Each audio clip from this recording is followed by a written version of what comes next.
Okay, I have to offer everybody fair warning. Stream might be a little bit on the loud side. Hold on.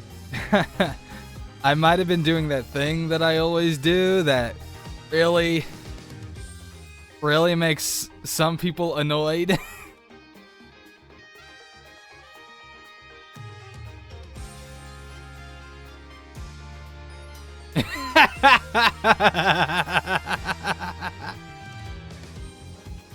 Oh, what's up, everybody? How's it going?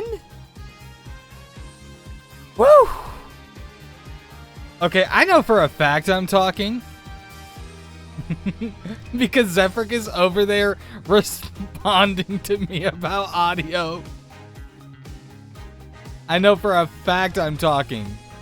So don't even try that little shit with me. How's it going? How's it going, everybody? Man, it is so fucking good to be able to stream again in the middle of the day. It's not late at night like the last several streams have been, and I feel like that's great. Fox? Didn't you just post up a VOD that said, where you were saying that your stream schedule was going to be Friday, Saturday, Sunday at like 6 or 7 p.m. at night? So why are you live on a Wednesday afternoon? Is it Wednesday or is it Tuesday? I think it's Tuesday, actually. It feels like a Wednesday. Like, you know that feeling where you're just like the week is already done? Okay, it's Tuesday. It's 2:30 p.m. So Fox, why are you live? Basically speaking, bad weather. Bad weather prevented me from working, so I was just like, I finished up everything else I needed to do, so I was like, why not stream?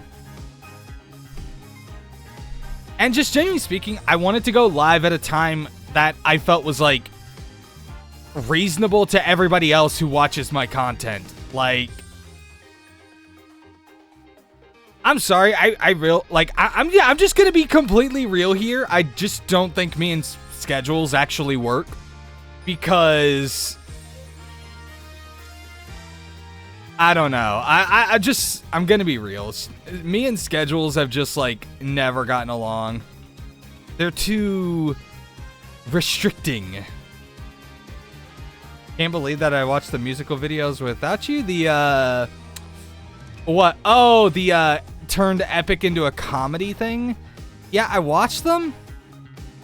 They weren't that good. I'm gonna go ahead and be real with you. Hey, your controller has been found. That's great. Like, I think I said this during my reaction. It kind of reminded me of early DBZA humor, where it felt more like, hey, let's throw these things from across the internet and see if we can, like, make that funny. Oh, no, I thought the Zeus getting uncomfortable thing was actually pretty funny. It's just, like, there was so much other humor in there where I didn't really, like, I don't know, it just kind of tossed me off my game. And it actually, like, killed a lot of my momentum for stream that day. I think probably the thing that stuck the most with me was the simp joke. And it also just kind of bugs me because those were inserted into some of like the most interesting songs in Epic the Musical, and so it's like now it's like when I'm singing those songs in my head, it completely, I will hear the Scylla snacking simp, and I'm just like, you have killed this song for me. This song is now dead. Is so annoying, and like I'm just like, I'm about to go rewatch the entirety of Epic the Musical again, only this time in animatic format. I literally have thought about doing like an animatic reaction. The problem is I have watched all of like the most popular animatics. So it's like, unless the person the person whose animatics I like the most just finally does the entire Epic the Musical.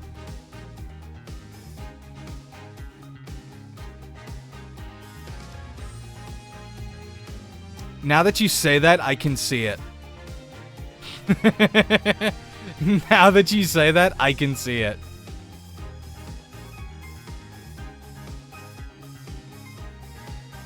Alright. But yeah, I just found myself where it's like, okay, I got no work. Why don't we go ahead and stream? I might do this for the weekend streams where it's like that will be earlier on in the day.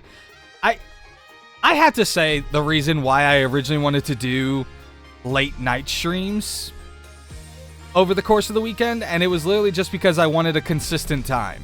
I was like, well, on Fridays, I can't go live until like 6 or 7 at night. So it would seem weird if like, okay, let's go live on Friday evening at 6 or so.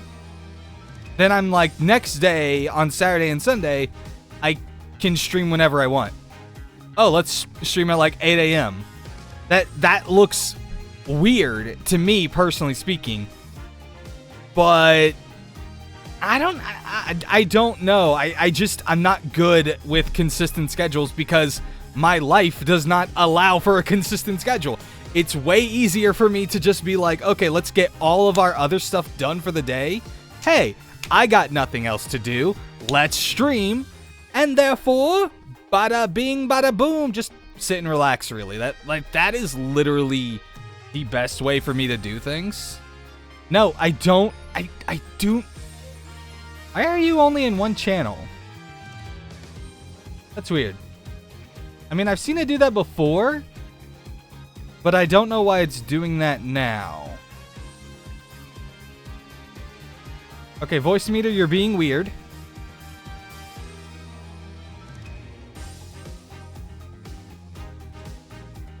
But now it's time, everybody. It's time for some Apollo Justice. I'm really excited for this. I've loved the game so far. And not gonna lie, I've started replaying the OG game in my off time. Oh yeah, we have autosave.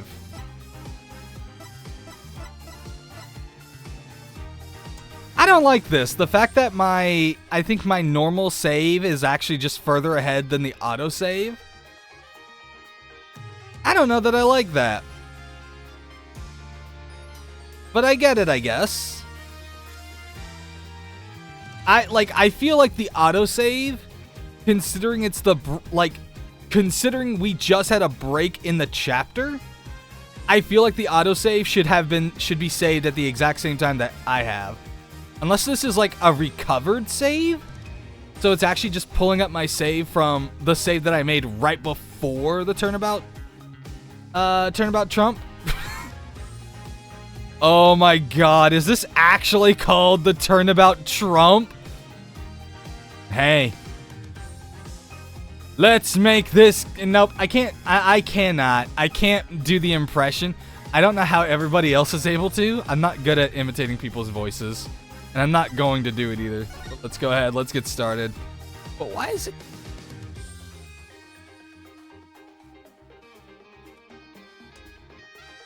I don't know. I guess? But we're not going to worry about it. Instead, we're just going to go ahead and we're going to pull into the next chapter. I'm really, really excited. Year signs.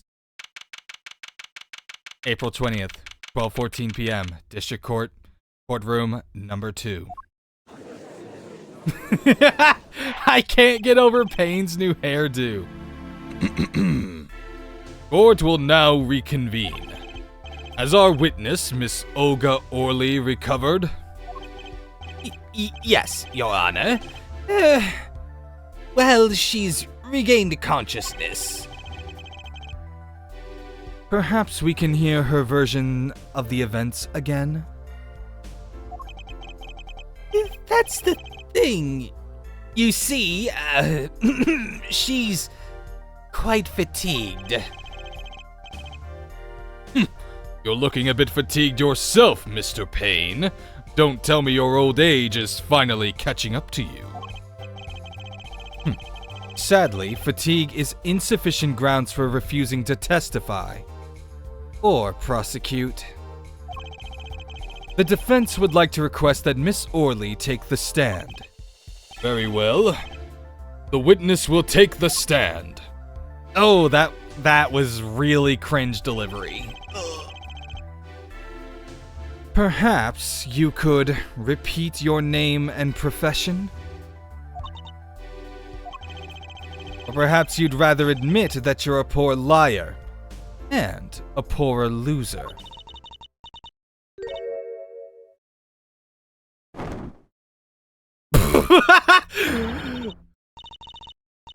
Oh God, what is this?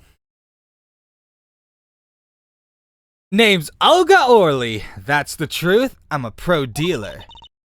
People call me Olga Quick Fingers Orley. Oh. Really? Want to know something else? I'm not really Russian, and my last name sounds like oh really. There. That's the truth. I hope you're satisfied. You know what? I actually kind of prefer this look. Would.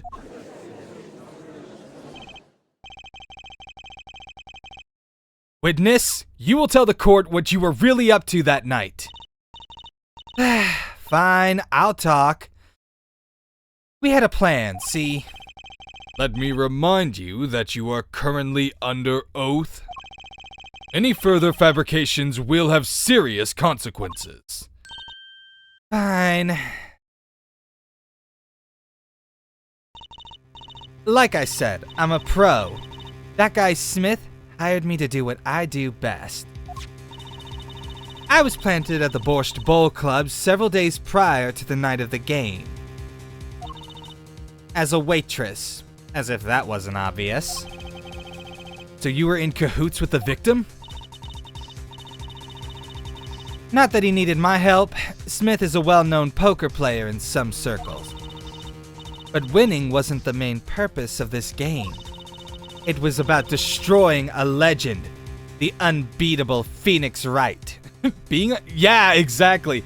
Being under oath has not stopped anybody in this series, or in real life when you think about it. The plan was simple. Elegant, really. You see, we set up a trap of sorts. It was to plant a card in Wright's pocket beforehand, and then deal 5 aces during one of their games. When their hands were revealed, Smith would call him out and search Wright. He would then pull out the planted card and the trap would snap shut. You swapped the cards? Exposed as a cheater and losing on top of it, it would have made a great double play. Just like that, the legend would be dashed to pieces. Indeed. Getting caught red-handed at cheating would cast doubt on all his prior wins. A 7-year legend, destroyed by one little card. That was the plan. Well, damn, that's a... Oh, really, Orley? How droll. But it appears you made quite the mistake. Mistake? I agree. The trap was elegant. Yet, what happened to the planted card? Hey, that's right. He's lucky. I'll give him that. You'd have to be to slip free from a trap laid by Olga Quickfingers Orley. Oh, really? The witness would be much cuter if she dispensed with the evil mastermind shtick. Cute? Who wants to be cute? I'm not cute. I'm bad. You hear me? Bad. Based judge. Yep. When you're When you're through being bad, perhaps you could testify to the court? Tell us about this trap and how it was sprung.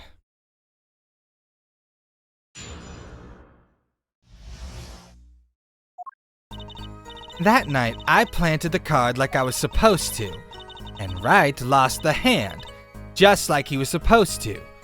Then Smith searched him, but the planted card was gone. The trap failed.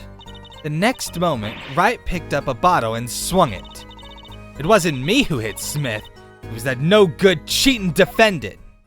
I don't know why I'm giving her kind of a bit of a hillbilly accent.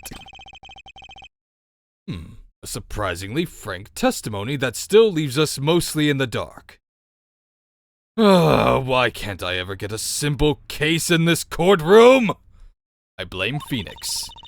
The trap was perfect, I tell you. Perfect. If that rotten cheater hadn't messed it up. Look who's talking.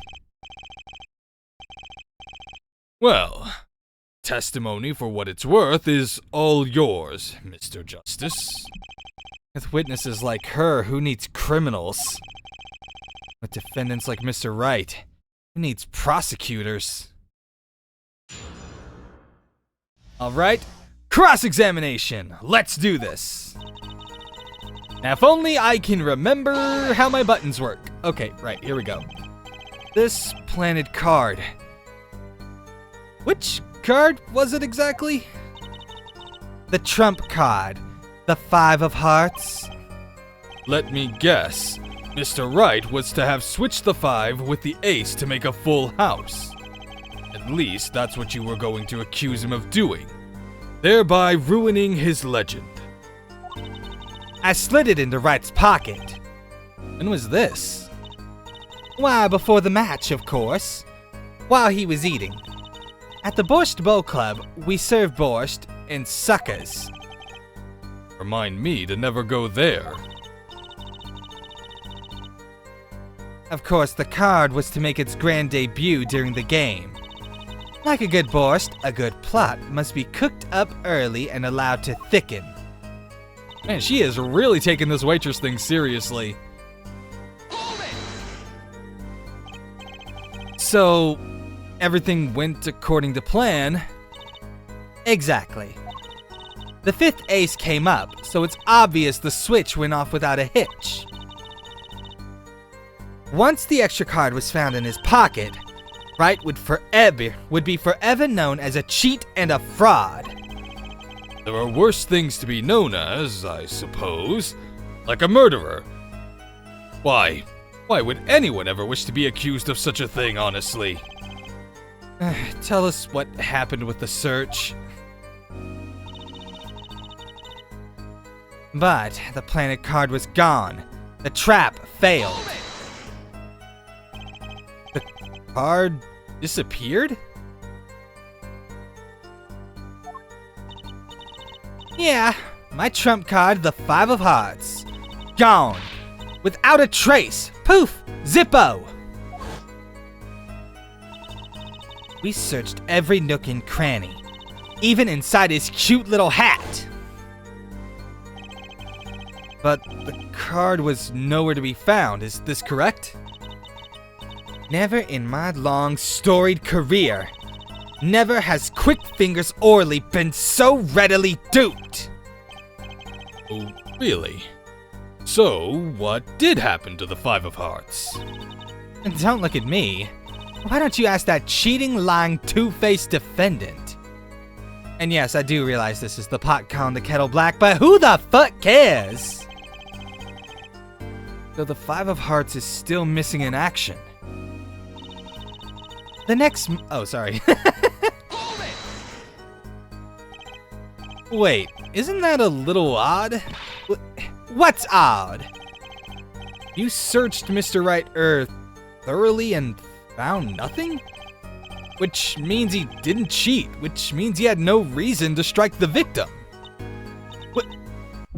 Well... What was that just now? I sensed something. Something wrong, Mr. Justice? No, nothing, Your Honor. To do...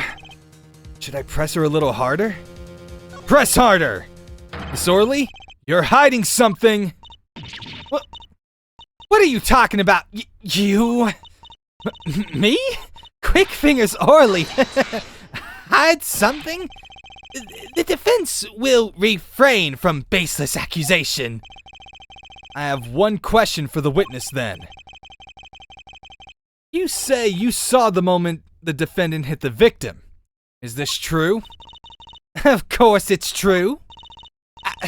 I did see it, honest. I saw it when Wright hit him with my own eyes. I saw it.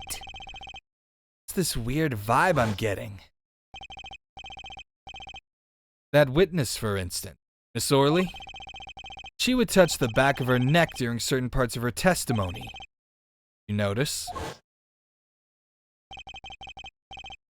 Her neck. Oh, sorry. Touching her neck, was it?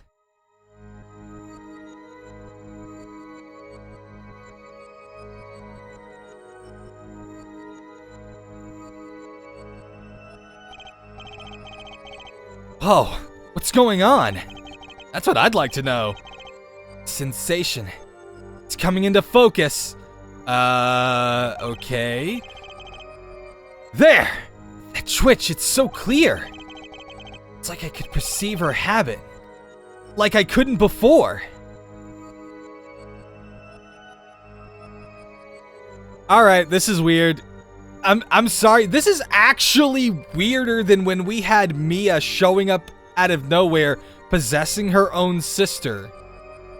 So now we're just giving Apollo the supernatural ability to notice somebody fucking twitching?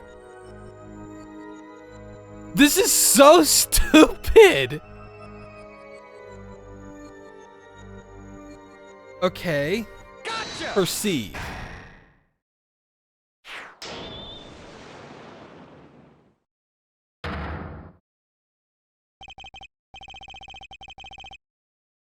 Miss Orley, perhaps you're... Miss Orley, perhaps you're unaware of this yourself.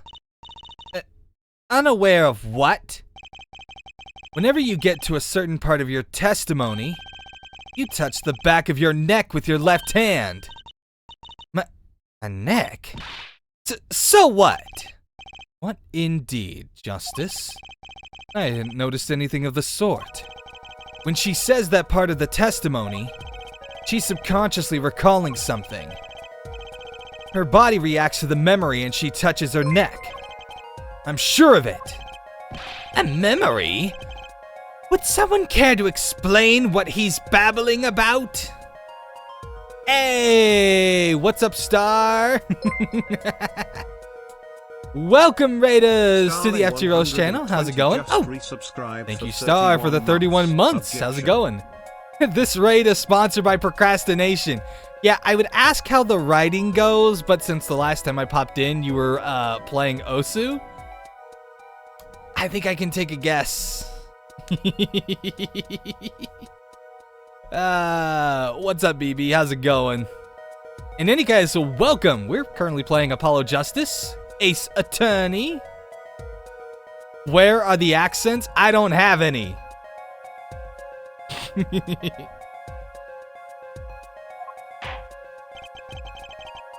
This is highly unusual, but let's ask the defense. You claim the witness is remembering something. Maybe you have evidence of this memory to show us? Her habit is scratching her neck whenever she talks about the moment of the crime. So what would remind her most of the moment of the crime? Miss Orley, whenever you recall the crime that night, you scratch your neck. I've noticed it happens when you think about the moment of the crime. There must be some reason behind this habit of yours. I believe the weapon that left an inerasable impression on this on your neck is this. What?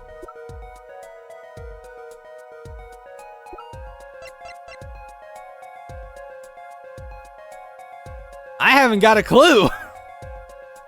Believe the weapon that left an inerasable Dude, it's been like 2 weeks since I've played. I've definitely lost all memory of what this was.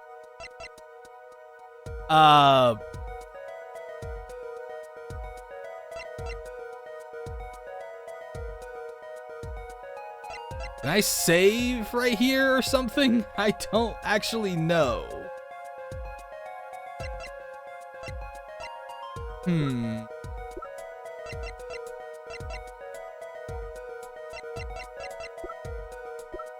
I don't... Okay, it's not gonna let me save, I don't think. Okay, no, that's autoplay. I don't want that. Grape juice bottle used as the murder weapon. Mr. Wright's prints are on it, upside down. Used by the defendant to notify the police from the restaurant's first floor.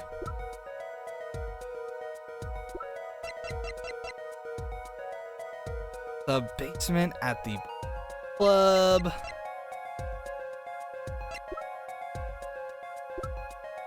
The weapon that left an inerasable impression on your neck is this?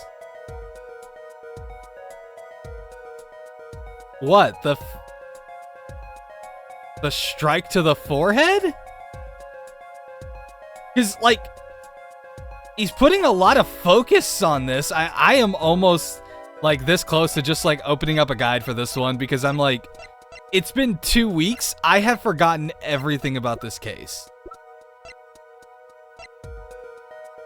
But at the same time...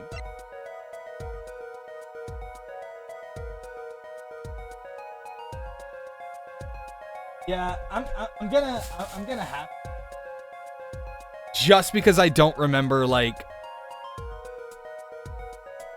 what all this was. I am probably overthinking things. I hate having to pull out...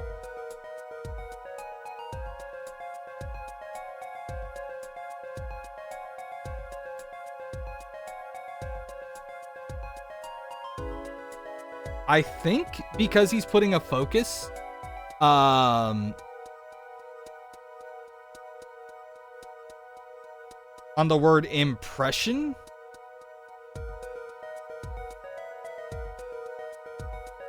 That's probably what it is.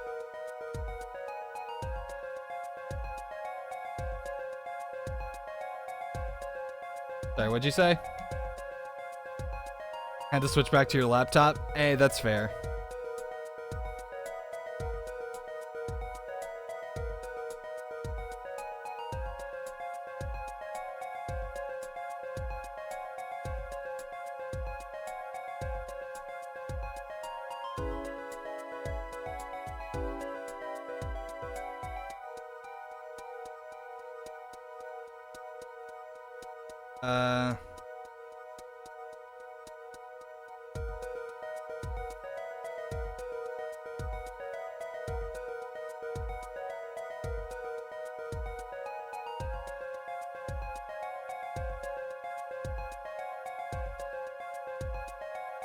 Okay, so the bottle. I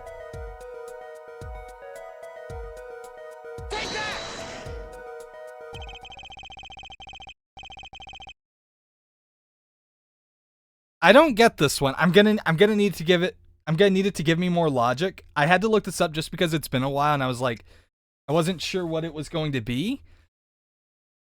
Whenever she talks about the moment of the crime, she touches her neck. And what reminds us more of the moment than this bottle, the murder weapon? But something doesn't fit. If you were only the witness to the crime,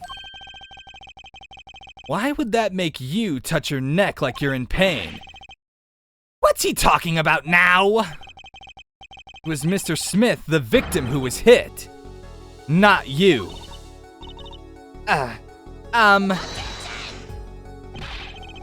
This is a cross-examination, not a cross-wild conjecture. The witness's habits, they're completely irrelevant. Justice. I'll admit I'm a bit confused myself. This is certainly a unique cross-examination. I'll explain later, just trust me. Now's our only chance to break her. Miss Orley, please testify in detail about the moment of the crime. The very moment. Oh, you are not getting away from this one.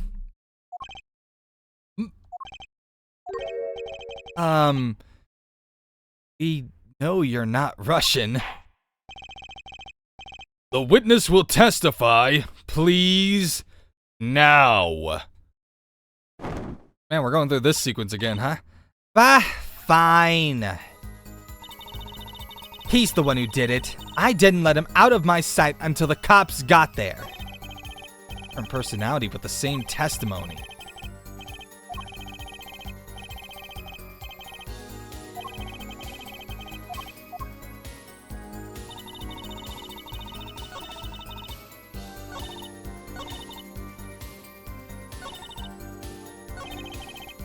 Wait, hold on. She didn't let him out of her sight, but... Okay, hold on. Let me go back and find it. Press it. Hold it! Just in case she can get... You seem uneasy. You try standing up here! Her eyes are darting all over the place. Must be getting warmer. Tell me, after the crime, what was the defendant like? Well, he must have been stunned by the weight of his crime. He sat in a daze at that table until the cops came. Intriguing. I believe you've gotten all the testimony you're going to get out of this witness. So what do you think about her testimony? I'll tell you what I think. Her testimony is flawed. Basically bogus. It contradicts the evidence. What's that? Well, show us this evidence, Mr. Justice. This evidence that you claim contradicts the testimony. Didn't let him out of her sight until the cops got there. I know there's some evidence that contradicts that. It's a cell phone. Take that! Miss Orley, we have a record here that clearly contradicts what you said. It states the police were alerted by a report from the defendant. And we know that the defendant left the room, climbed the stairs, and made that phone call from the first floor of the Borscht Bowl Club. So, explain how you kept your eyes on the defendant when he left the room entirely.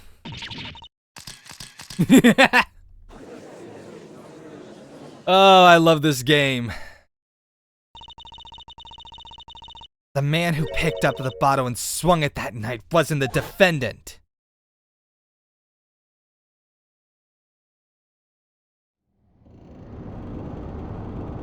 Ow, ow.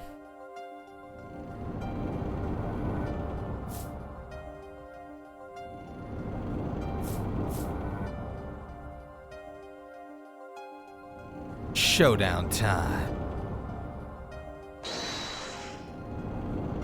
You dirty cheat! Check his pockets now! It's gone?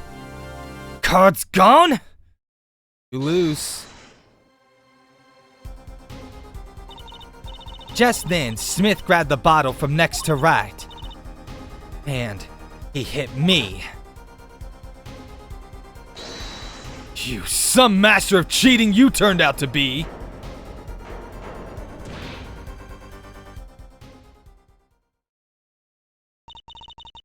When I came to, victim was already dead. Is that it? That's why I couldn't reveal who I really was. It came out that I was in league with Smith. I'd be a suspect for sure. Well, where does this leave us exactly? Madness! This is madness! I'm dreaming. It must have been me who was hit with a bottle and I'm imagining all of this. It appears our prosecution is at his wit's end, and frankly, I can't blame him. Mr. Gavin, what do you think about this turn of events? Mr. Gavin? Sir? I believe that, as the defense in this case, we are compelled to call Miss Orley a big fat liar. What? 3 were in the room the night of the murder: the defendant, victim, and her. And she has a motive. A motive? Her plot foiled, the witness got into an argument with her client, Mr. Smith. And the denouement of that argument was murder. What? I'm no killer!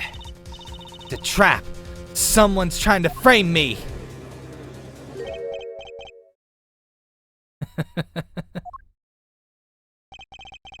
What tangled webs we weave when we practice to deceive.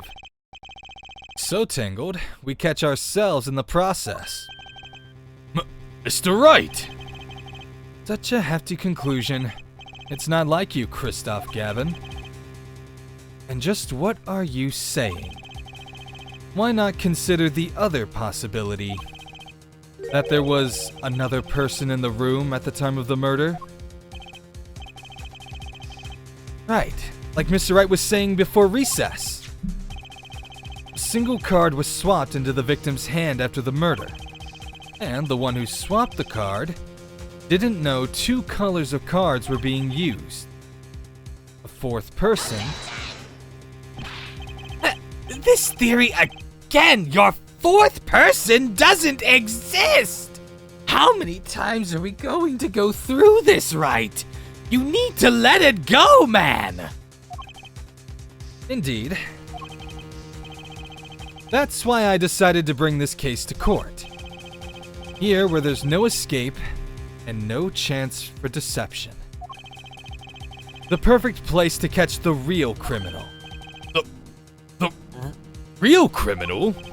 And we're in luck. A clue to the real criminal's identity was kindly provided for us. And right at the beginning of trial, no less. What? Apollo? Perhaps you know what I'm talking about.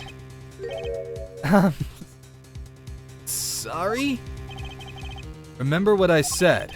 The 4th person who swapped the cards made one critical error. Here she wasn't considering the color on the back of the cards.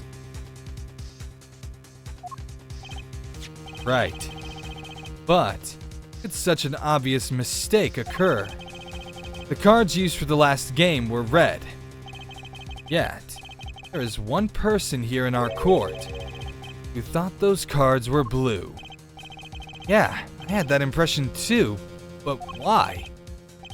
Well, Apollo, think you can figure out who it is? But it's not me, I swear! Who is this 4th person? Do I always get put on the spot like this? Let's hear what the defense has to say. Who was it? Who thought the cards used in the final game were blue?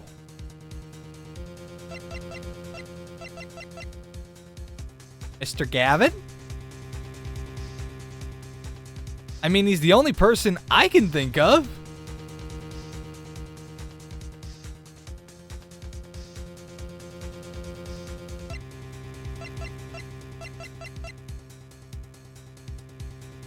Where's the save button?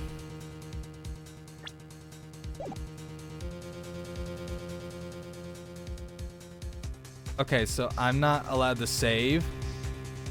But considering everything else...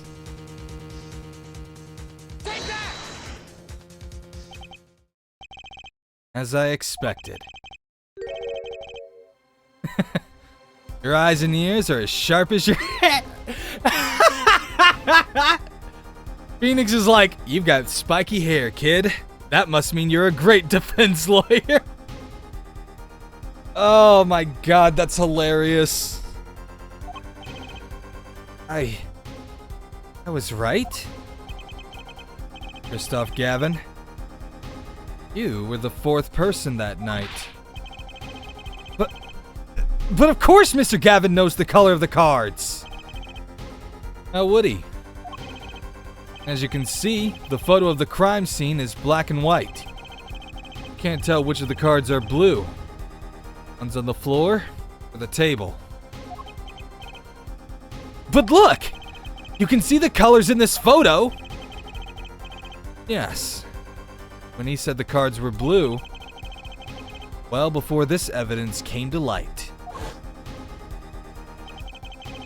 It is true that the defendant was engaged in a game of poker with the victim. Yet, it was only that game. It was only that. A game in the purest sense. A competition, Your Honor. A competition? Yes. Test of wits. A silent clash of passions. Only the cards, their backs wreathed in blue flame, know its final outcome. Well, Kristoff? Mr. Gavin? Mr. Gavin! Is something the matter? No, nothing. Excuse me, it was just so sudden. Right, you aren't seriously accusing me, are you? Oh, Kristoff? You know even I'd never take a joke this far. This has gone beyond ridiculous, beyond dumb! This is insanity! The defendant accusing his own defense attorney of murder? I assure you, I'm quite sane. But what possible connection could Mr. Gavin have to the victim? I wasn't aware that I had a connection to Mr. Smith either. Yes, but Mr. Gavin and the victim have never even met. Well, what if they have? Huh? There is a possibility, after all. They may have met that night before the game started. What are you suggesting? Is the truth Mr. Wright was staying silent about? Well, only one thing to do. Mr. Wright, the defense would like to request that you testify to the court. The defense would like to request no such thing. Mr. Gavin? Testimonies must relate to the case. How could anything happening before that game of poker be related? I'm not sure I follow, Mr. Gavin. As I explained before, the defense believes that Miss Orley... Am I to assume you speak for Mr. Justice in this? He is the defense, not you. Mr. Justice, matter of Mr. Wright's testimony is up to you. Okay. Does the court, in your opinion, need... The court, in your opinion, need to hear Mr. Wright's testimony? Hear the testimony, obviously. It was Mr. Wright's strategy. He was planning this all along. And I intend to see it through. The defense would like to request that Mr. Wright testify to the court. And to Justice, you would betray me, your teacher? Sorry, Mr. Gavin. This isn't about loyalty. This is about the truth. Very well. The defendant, Mr. Wright, take the stand, please.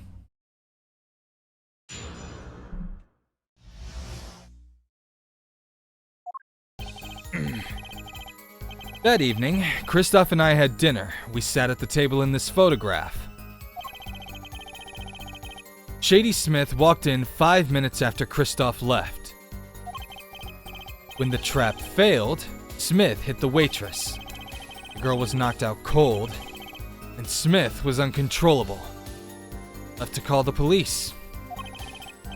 When I returned, he was dead, blood streaming from a cut on his forehead. That's when I made another phone call. Defense attorney Gavin. Mr. Gavin! You were at the Borscht Bowl Club the night of the murder? I dine with him rather frequently. And he talked to the defendant on the phone directly after the murder? Quite against my will. I'd become involved in a murder. Huh. I wonder if this is what Maya felt like after every single time she's been falsely accused. Probably have to apologize to her after this one. I thought I might be in the need of a lawyer, so I called him. You were planning this all along, weren't you, right? Just because you wanted to drag me into your little murder trial. The only thing I want is the truth. I did back then.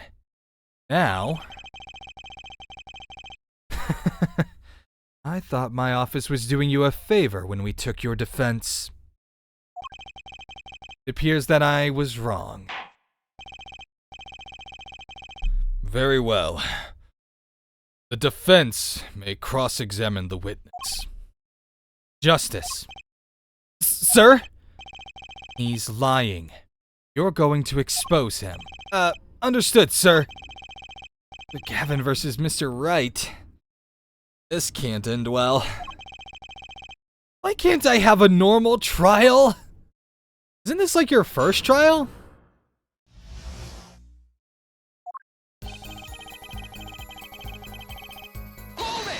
Alright. You had dinner with Mr. Gavin? Yes, he dines with me at the Borscht Bowl Club quite frequently. We were enjoying a usual dinner at our usual spot. As usual. Usual. I always eat at the table closest to the piano. I see. Where Mr. Smith was sitting. So, the plates and such on the table were from your dinner? Indeed. The remnant of my meal with Christoph. We dined for 2 hours, then Christoph left. With that... Shady Smith walked in 5 minutes after Christoph left. 5 minutes? So the two of them could have passed in the restaurant during that time? That would have been a fateful encounter to be sure. Oh, Mr. Wright, what was it you said? Christoph Gavin and Shady Smith may have met? I believe I did say that. Here I was all nervous about this meeting. And now we hear they just passed in the hall? That does seem a little weak as a pretense for murder. Oh, it would be, if that were all that really happened. Come on, Mr. Wright! What are you hiding this time? When the trap failed, Smith hit the waitress. About this failed trap. This is the same trap that Miss Olga Orley mentioned? Blah, blah, blah, blah. We've covered this already. We've covered this plenty of times. We don't need to do this again.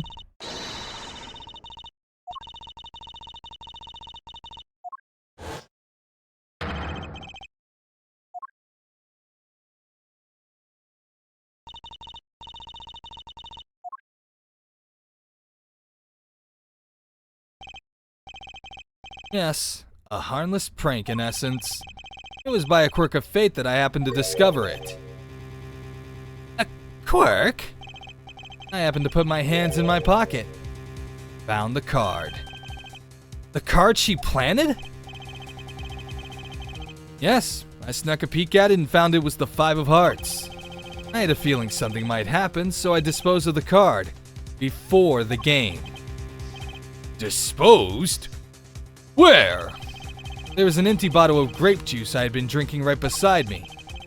I threw the card inside the bottle. An empty bottle of grape juice? The murder weapon?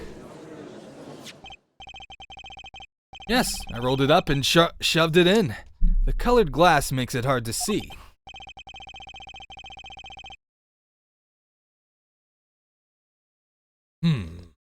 Battle of wits between the deceiver and the would-be deceived.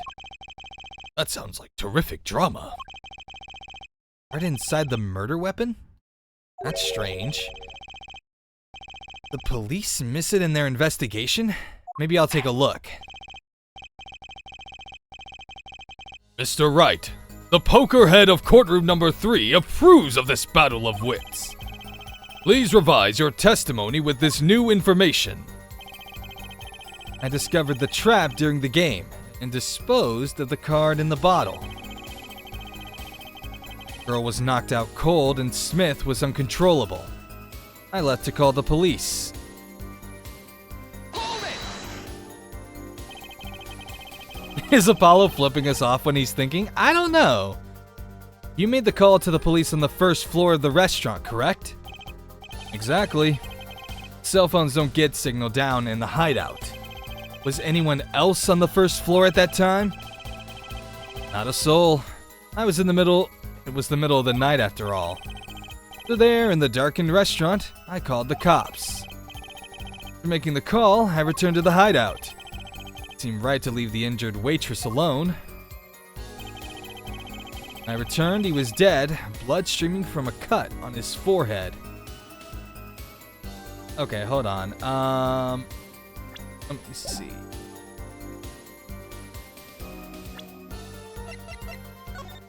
Let me examine this.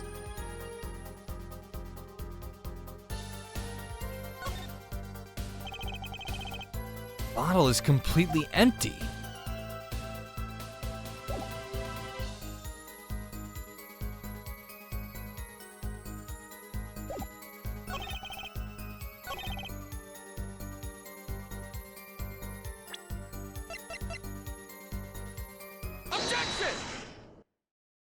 I thought so. Mr. Wright, if I may. Yes? I examined the bottle, and I don't see any card in here. No? What? Mr. Wright! Surely, isn't all you have to say for yourself? I can't say that I know what happened to the card. I did put it in that bottle, however. Huh? Perhaps a fifth person came and took it out? Oh, and a sixth person could have helped. Mr. Gavin! Mr. Wright is your client! My apologies, Your Honor. I won't have you disparaging our investigation either. We looked inside that bottle. There was nothing. So what's going on? Is Mr. Wright hoodwinking us again? The card just disappear. In any case, please continue the cross-examination. Afraid decisive contradictions call for decisive evidence. Oh. Push him harder, Justice. Break him. It's just you and the witness in the ring. Go for the KO. Why do I get the feeling we're not on our client's side anymore? That evening, Christoph and I had dinner. We sat at the table in this photograph. J.D. Smith walked in 5 minutes after Christoph. Discovered the trap.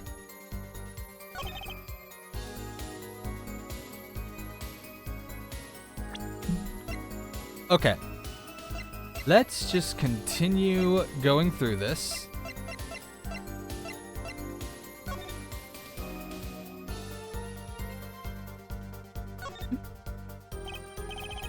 Wow, the battery is being held in with a piece of tape. You should just buy a new one. Maybe he can't afford it, or he just doesn't care? Rude. Just saying.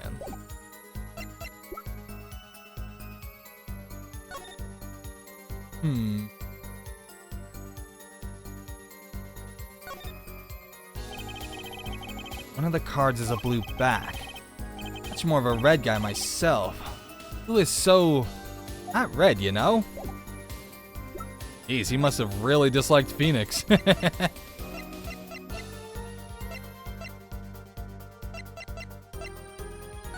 Okay. Go ahead and take a look at this.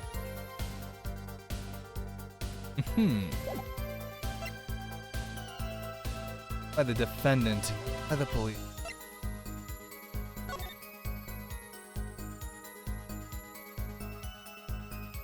Okay, so we see...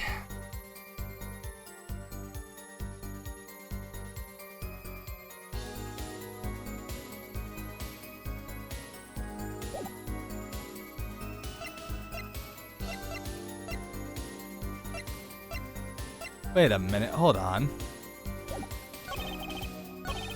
Discover the trap during the game and dispose of the card in the bottle. Smith walked in 5 minutes after dinner. That at the table in the photograph. Okay, let me just continue to press, I guess. Okay. Not a soul was on the first.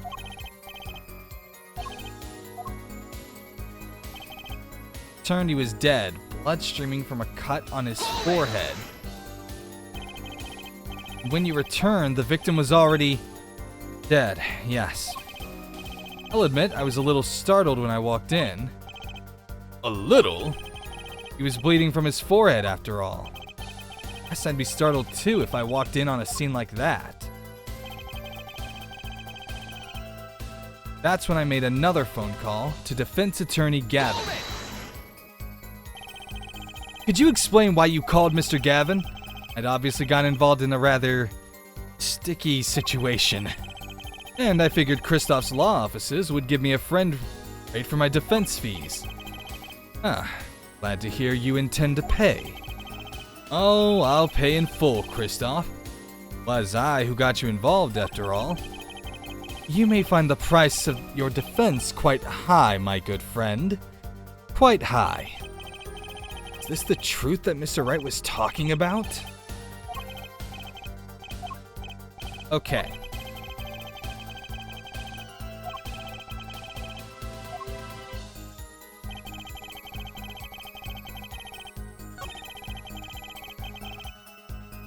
I think Phoenix thought when making that phone call he owed Maya an apology for how easy it is to get. I was thinking that too. Yeah. Oh man, that's hilarious. Okay, so whenever.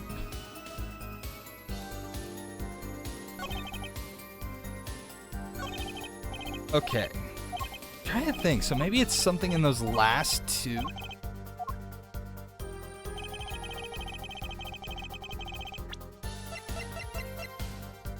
By the defendant to notify the police.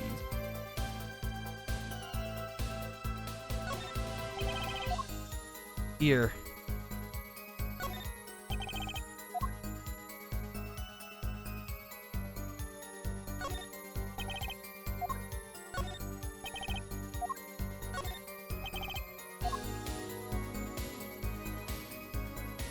Okay, so the only thing to really examine on this thing is just that weird piece of tape on the back, I guess?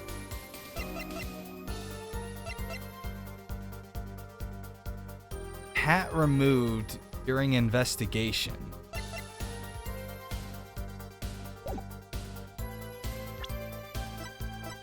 Okay, we're gonna go ahead and save.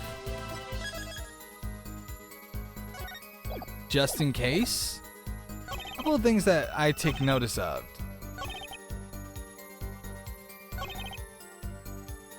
It's streaming from a cut on his forehead.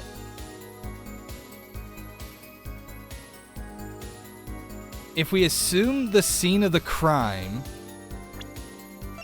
was exactly as it was left.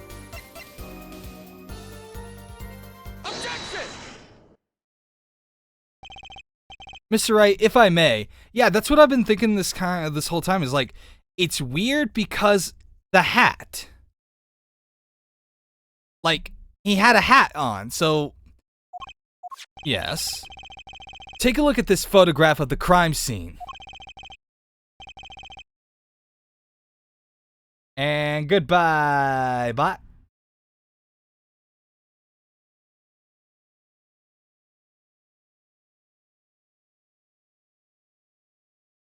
I don't even know if you guys could see the bot, but see the victim here? He's wearing a hat. I wouldn't think you could see blood on his forehead. Huh. That's a good point. Dude, Phoenix is stoned out of his mind. I'm telling you. Justice. Next time you point out an inconsistency... Justice, the next time you point out an inconsistency, put a little more oomph into it. Mr. Wright, can you explain this to the court? I forgot to mention something. I was the one who put the hat on his head. Eh? You put the hat on the dead man's head? Where is Phoenix? Right there. He's the one who's wearing the hat that says Papa. He wore it through our entire poker game.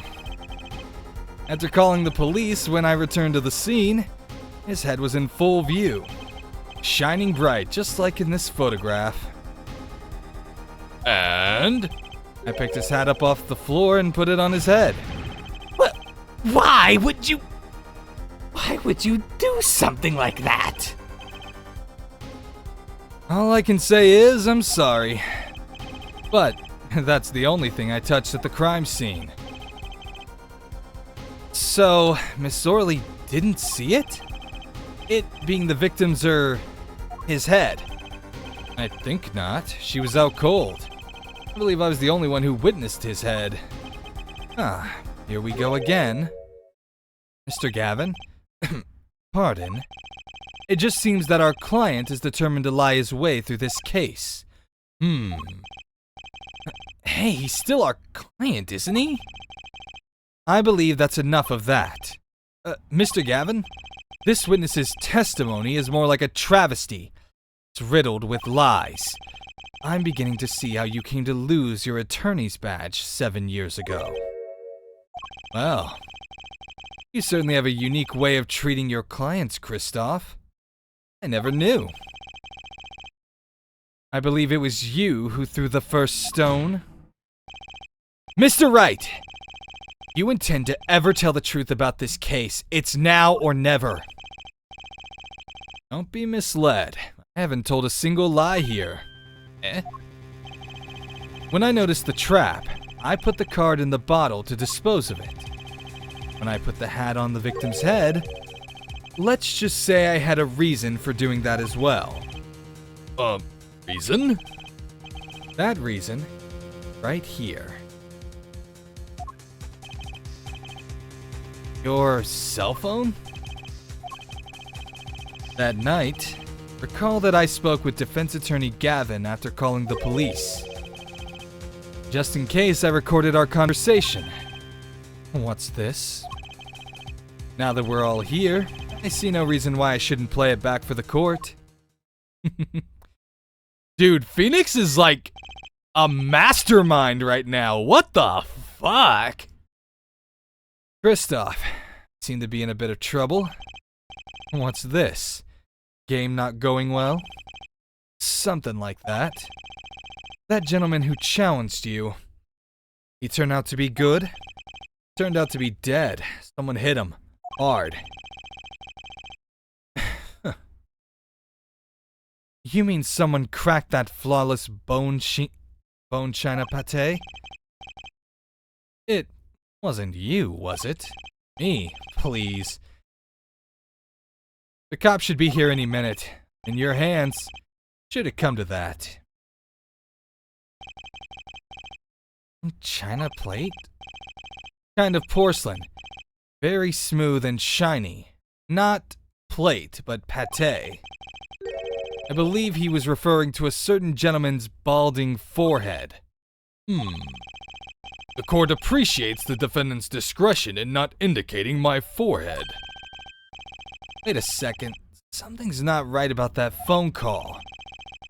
So after Mr. Gavin ate dinner with you, he left the Borscht Bowl Club? Most certainly. Then, how did he know? When did he see this bone china? Oh, that's right. Yes, that was when I began to see my good friend in a different light. Troubled, I returned to the crime scene. When I spotted Mr. Smith's head again, I realized exactly what was wrong. Well, Mr. Gavin, the stage has been set. Perhaps you would like to explain this to the court? Exactly how did you come by your privileged knowledge of the victim's head? So, this is your reason. The reason why you put the victim's hat back on. Your point, Mr. Gavin? It's come down to this, has it, Phoenix Wright?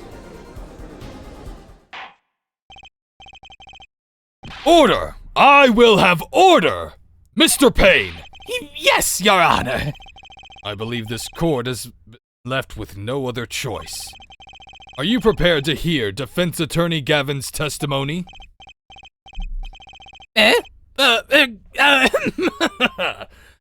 Well, as the prosecutor, I... Very well. We'll break for 10 minutes, after which Mr. Gavin will take the stand for a cross-examination.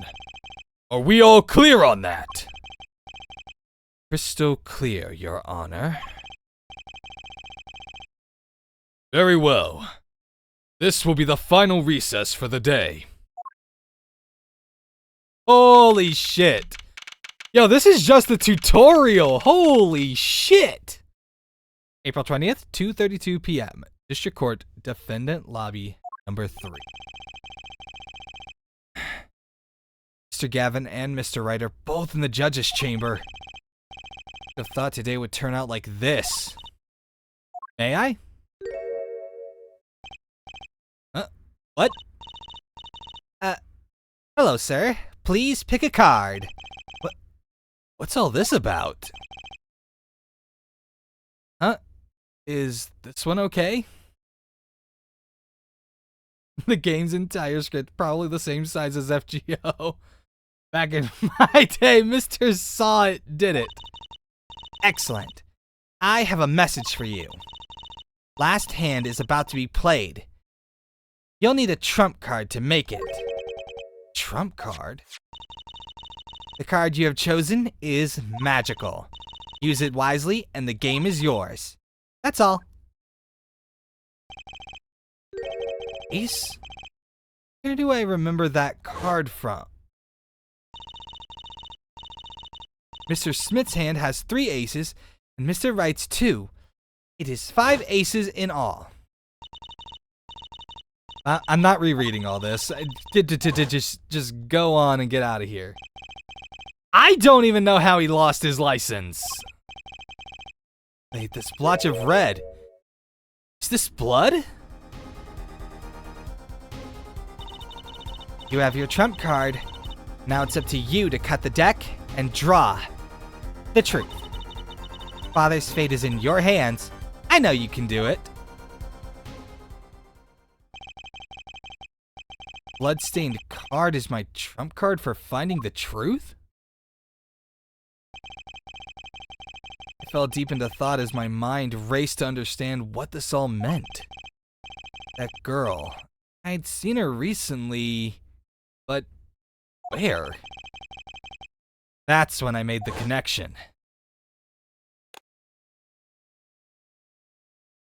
Bum bum bum bum bum bum bum. Bloody ace added to the court record. April 20th, 2:45 p.m. District Courtroom number 2. Court will now reconvene. Defense Attorney Christoph Gavin, will you please take the stand? Now then, if you would, Mr. Payne. Yes, Your Honor. Will Mr. the witness state his name and occupation? Is this farce necessary, Your Honor?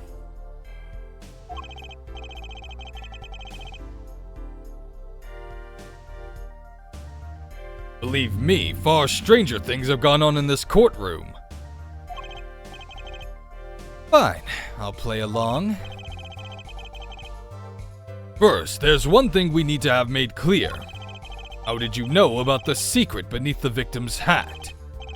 Secret? I'm guessing he means the old chrome dome. Forgive my curiosity, but what is it about this fellow's head? Your Honor seems to have an inordinate interest in it.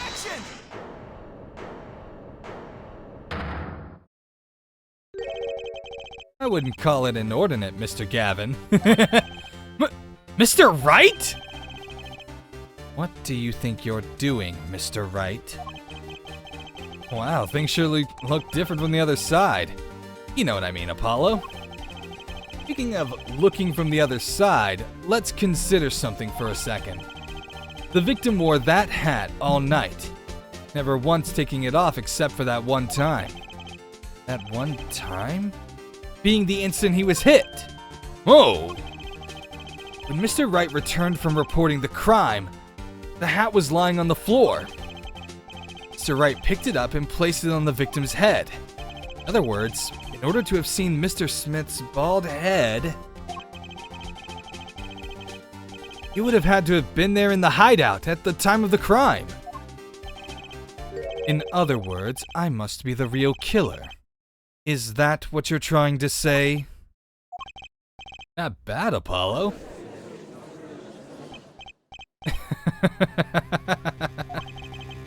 Mr. Gavin? I'm afraid that I haven't been entirely honest with the court. What? Oh, I assure you I had the noblest of intentions. I did it all to protect my client, Mr. Wright. Yet I'm afraid in the current situation, I see little reason to hide anything. Very well, allow me to tell you the truth of what happened that night. Finally! I'm getting tired of this runaround. You may begin your testimony, thank God. Tell us, how were you involved in the events of that fateful night?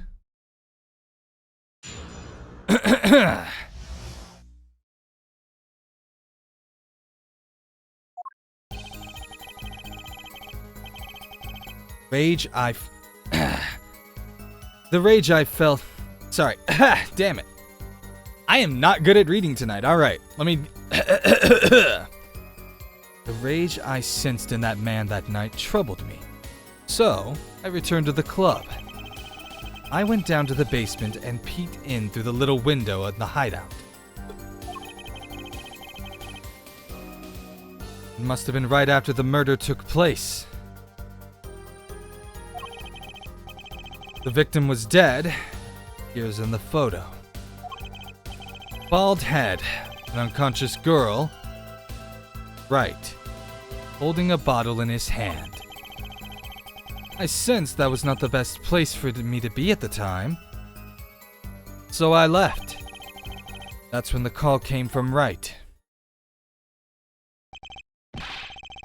So, you witnessed the murder? For better or worse, I missed the actual moment of the deed. Mr. Gavin, may I remind you that you are on Mr. Wright's defense team?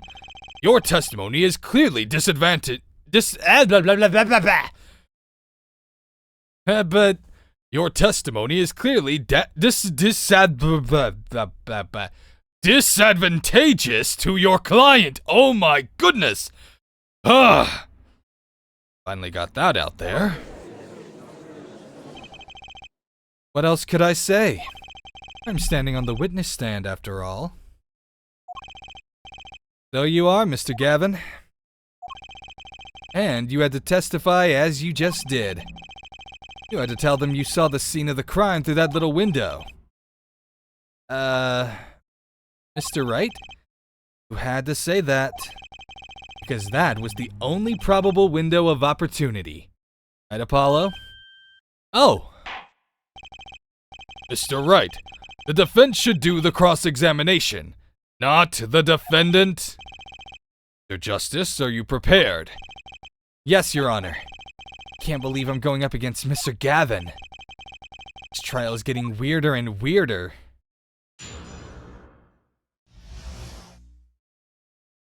Alright. And... hold it! That man, you mean Mr. Smith? He was different from the other customers. His aura, shall we say. Knew he was a serious poker player. It was more than that. So then, you knew the true nature of your client's job?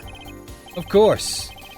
But I also knew he wasn't engaged in gambling, which would be illegal.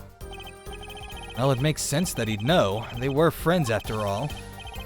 Worried for my friend, I returned to the club. See, I feared this Mr. Smith might be someone coming to settle an old score. I see. What happened then? I went down to the basement and peeked in through the little window to the hideout. The little window? You mean the one used to keep watch up the stairs?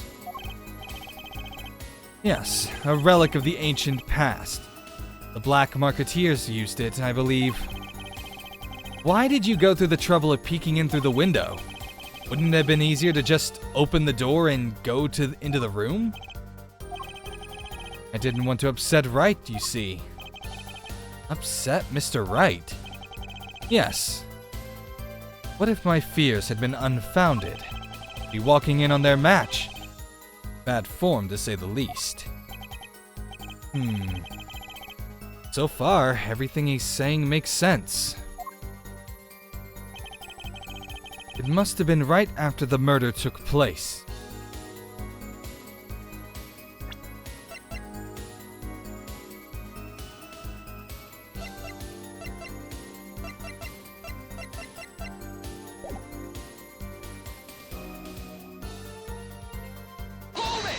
Okay, can we get a time? How do you know it was right after the murder? Really, no need to shout. Sorry. Really, no need to shout, Justice. I was just getting to that part in my testimony. There he is. Coolest defense in the West we know and love. Even when you're standing up there on the witness stand. Some things never change. I was afraid you'd change too, right? But you haven't. You and that overbearing personality of yours. Friends like these, who needs enemies? Yeah, no shit. The victim was dead, as he appears in the photo. By photo, you mean the second photograph of the crime scene. Precisely. You see, he wasn't wearing his hat then. I saw his head when he was dead. And Mr. Wright came along and replaced his hat. Can you describe the scene of the crime for us? A bald head, an unconscious girl, and Wright holding a bottle in his hand.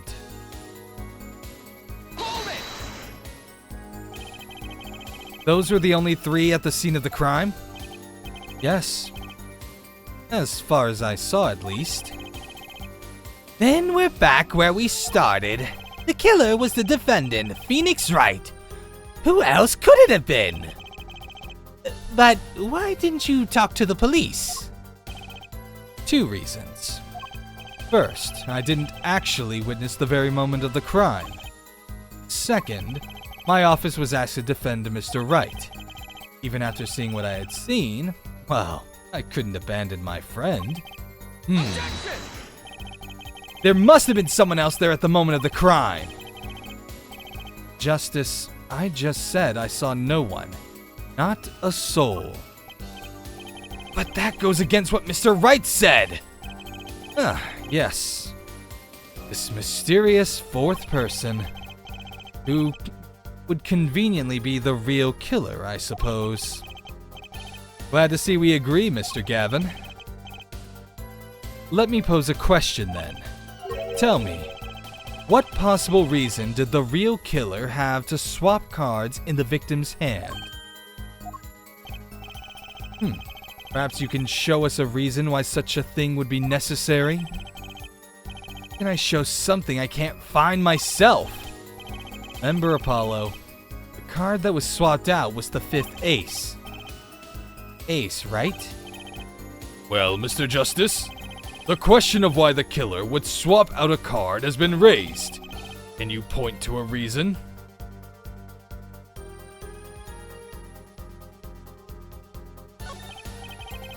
Now or never. The defense would like to present evidence to the court. The evidence showing the reason why a card was swapped out.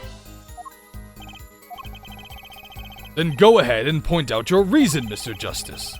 Why did the killers take the 5th ace?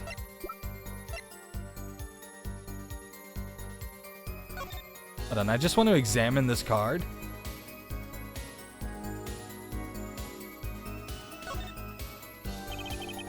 A single drop of blood marks the front of the card.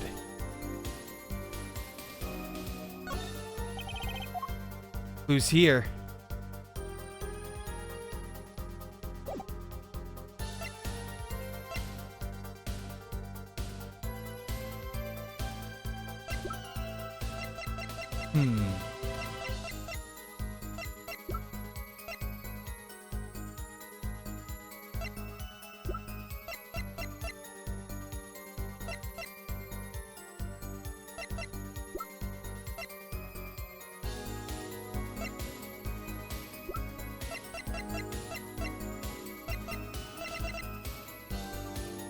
I wish it let me save.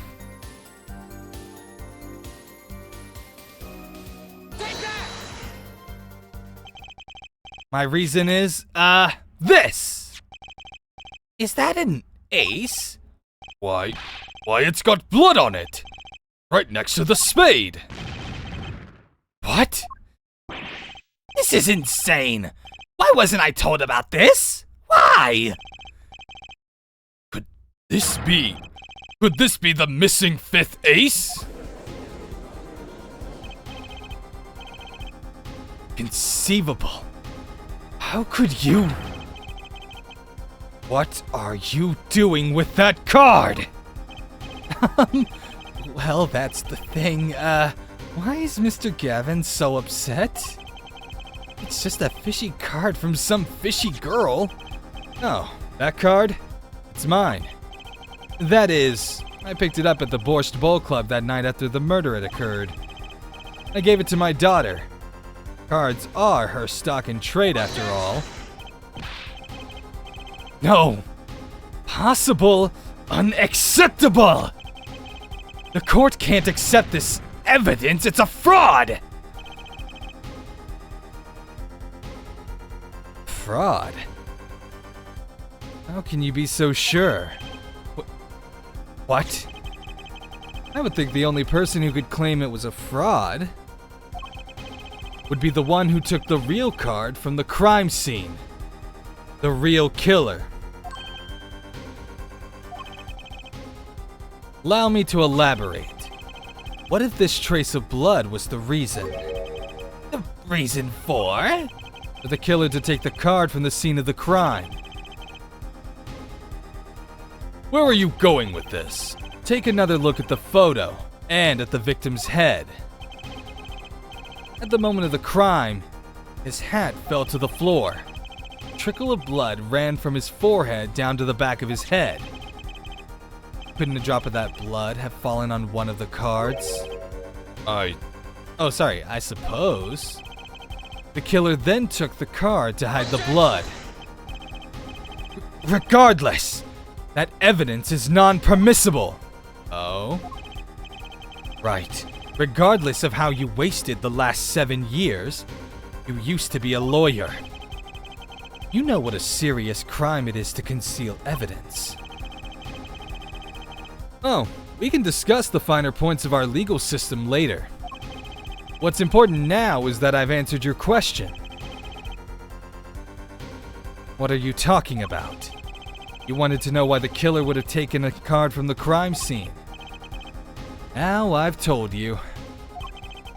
That one drop of blood would have been decisive evidence, you see. This is baseless conjecture. Baseless! Objection!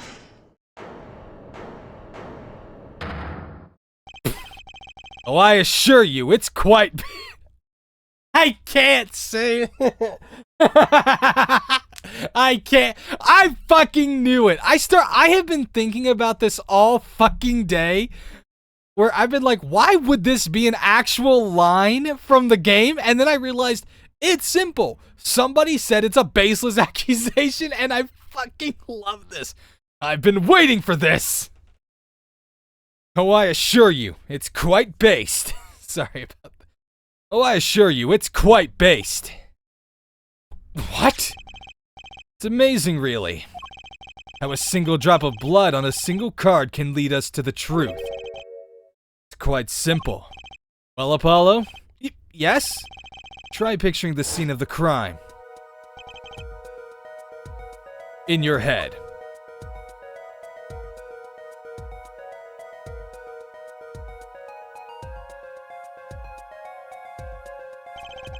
The murder took place in the hideout.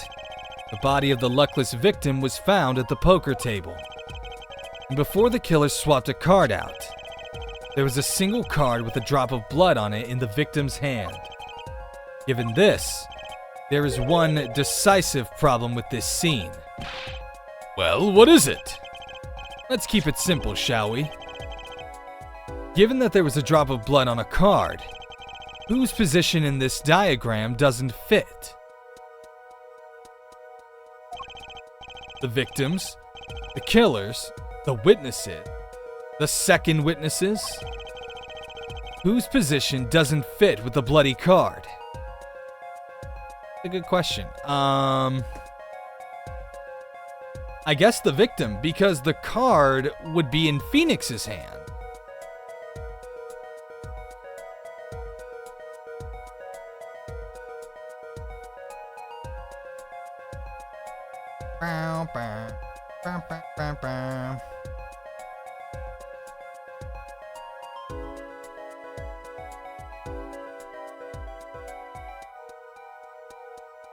Okay.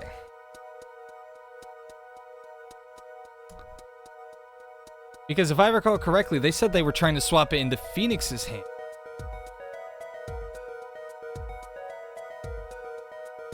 But at the same time though, how? No, because the card that got swapped was in the it was in the victim's hand.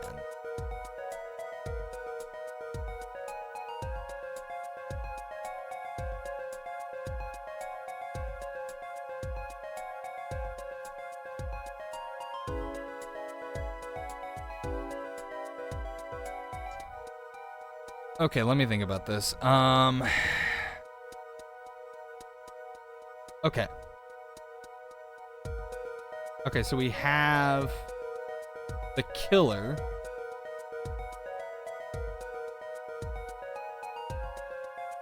Okay, this is considered... Alright. Okay, this is the killer's...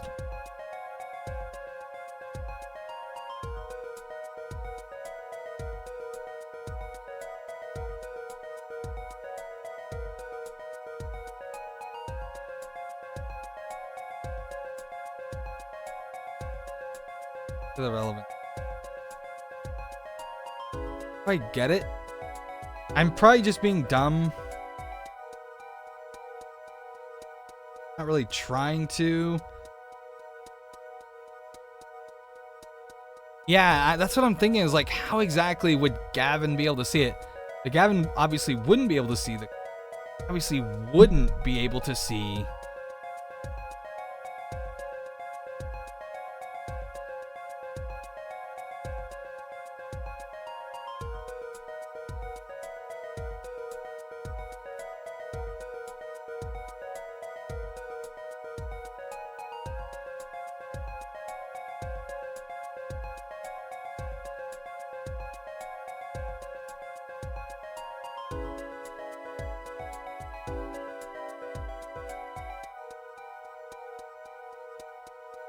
Okay, this was something I was wondering the whole time beforehand. Sorry, I did end up looking up the guide because I was just like, I was getting confused because there were a couple of things that was confusing me because it kind of sounded like Phoenix was, I don't know. Phoenix was doing something with this and I just couldn't figure out what it was. And I was like, the big thing that was bugging me is that, okay, Phoenix mentions that the blood dribbled to the back of the head. So why was there blood on the cards in the first place? Well, it's in the victim's position that's the problem? I don't follow your logic here, Mr. Justice. I will admit I looked up the guide to get the actual answer for this, but that has been bugging me this, like, whole time. This is something I'm very bad at, is, like, speaking my thoughts because I don't like to sound stupid. Well, look, the victim was struck on the head, sending him back in his chair. You'd think any blood would fall behind the body, not onto the table in front of him. Huh. Take a look at the photo again. If he bled in this position, the blood would fall on the floor, not on the cards. Why, that's right. So, what does this mean exactly? Incidentally, we were sitting in swivel chairs. Swivel chairs? Oh man. Apollo, try turning the chair around.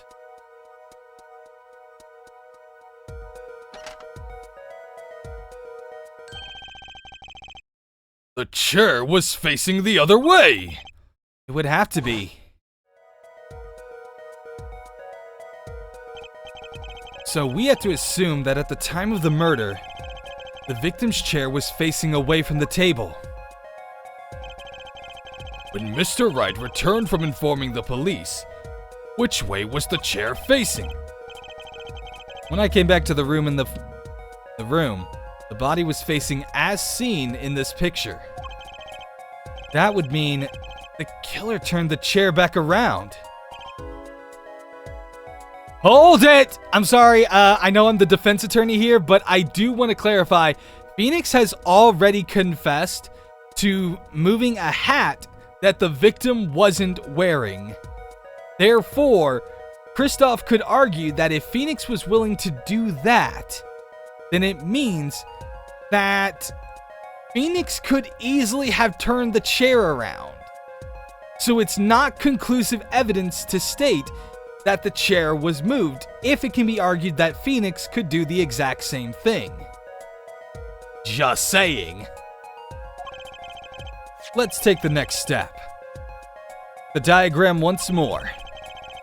We know now the victim was facing away from the table at the time of the murder. But this creates another significant contradiction. Again?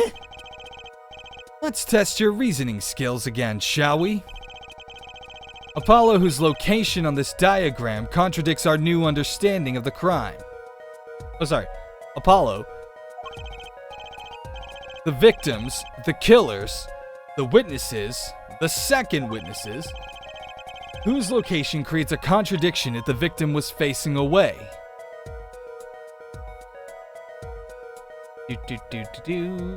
Well, the killers.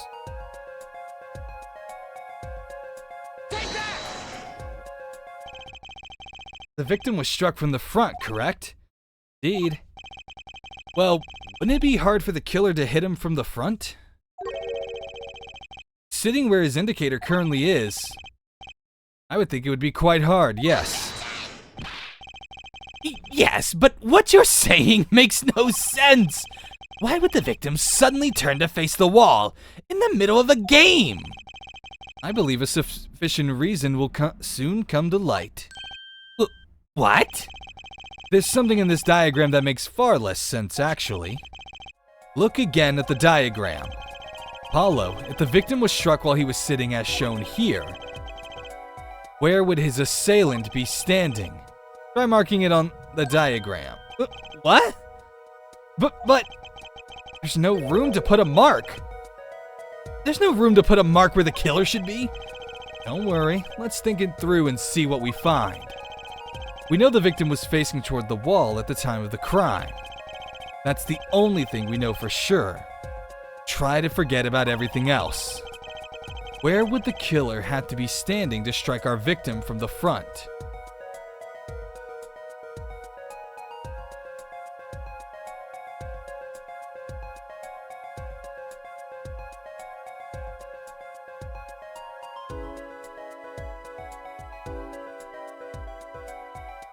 Well, I guess the killer would have to be, here? Anything to say, Mr. Justice? Sorry? A little late for that, I'm afraid. Penalty! What do you mean? Give me a little hint. Try not to overthink things, Apollo. Does your instinct tell you? We know the victim was facing toward the wall at the time of the crime. That's the only thing we know for sure. Try to forget. Where would the killer have to be standing to strike?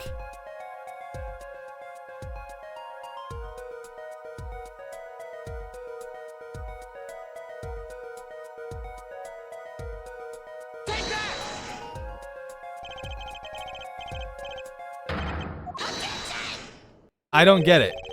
You get points for hold on. No, I'm actually 100% with Pain on this one. This one does not make any sense.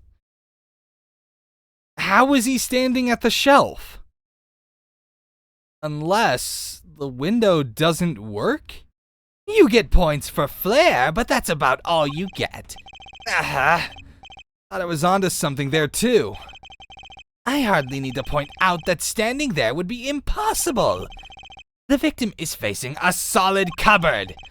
Or are you claiming the killer climbed the cupboard and hit him from above? It's simple logic, really. If this was the only place the killer could have been standing, then that means that at the very moment of the crime... Wait, I know! The moment of the crime, the cupboard wasn't there! What's this now? I mean, that's the only explanation. Right, Mr. Gavin? Your Honor, I have a suggestion for the defense. We should arrange to examine the cupboard in the hideout immediately. Bailiff, send a team to the crime scene immediately. Have them try to move the cupboard. Your Honor? What? There's one more thing your men should look for. Please give this to the bailiff. Yes, I see. You do belong in the courtroom after all, Mr. Wright. I do my best.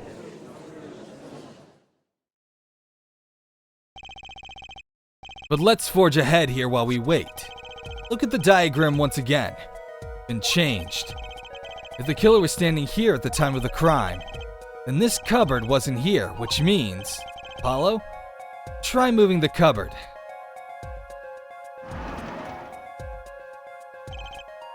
Thank you. As you can see, the cupboard was the problem. The time of the murder, it has to have been as shown here. Now everything is in place to reconstruct the moment of the crime. Oh my. What's this? What is it now? Look at the diagram of the crime scene once more. It appears we found yet another contradiction. What I believe to be the final contradiction. Oh, dang! Notice something, Apollo? Our line of deduction is rapidly approaching its logical conclusion. Now then, Mr. Justice, please point to the new contradiction. The new contradicting indicator. Is it the victim, the killer, the witness, the second witness? I would like to clarify, again, we have to prove that the cupboard was not there on that night. About this cupboard. Are we all okay with assuming it was moved? Sure, why not? Well, if it was, something doesn't really fit. The cupboard would completely cover up the window to the stairs. Oh! That's right. Someone standing outside wouldn't be able to see in. Someone like Mr. Gavin. What? What did you say? Oh. Coolest defense in the West losing his cool? Don't expect me to play along with your little game, right? It's only a game until someone gets killed, Mr. Gavin. And someone was. The window to that room was blocked by a cupboard. So, Mr. Gavin, you'd like to explain to the court exactly where did you witness the crime scene from? Hey, Wright, why didn't you just tell everybody that the cupboard was in front of the window that entire time?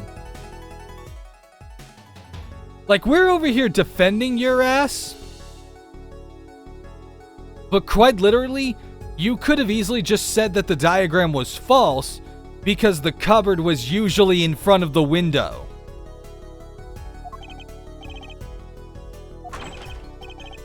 Excuse me, Your Honor. Order! This is a court of law, and I will have order! We just now received word from our investigative team at the Borscht Bowl Club. They've examined the cupboard in the hideout, Your Honor. Oh? What did they find? Well, Your Honor, it turns out there's a secret passage behind it. What? Okay, well, why didn't you just say that, Phoenix? Yes, I believe I mentioned something of the sort before. This is one of the tricks to the room many of our regulars know about. I do remember him saying something about that now that he mentions it. The secret passage is a handy thing when you're engaged in illegal goings-on. Never know when you might need to duck away from the eyes of the law. So the room is a secret passage? Where does it go? The other side connects to the restaurant above. The underworld bosses could get away from the cops and enjoy a cold bowl of borscht, no doubt. Just like our killer.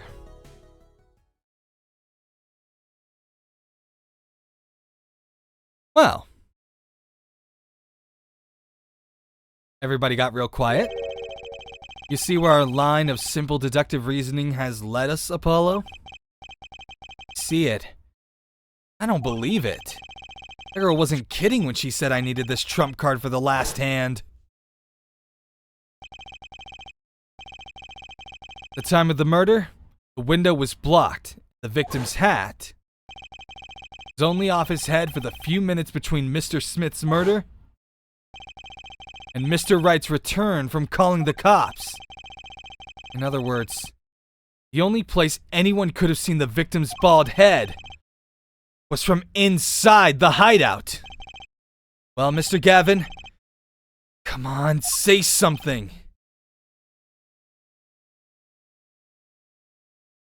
Silence. Dare I ask what really happened that night? Actually, I think we can probably figure it out ourselves at this point. That night, for whatever reason, the killer had a date with Mr. Smith. Date with destiny.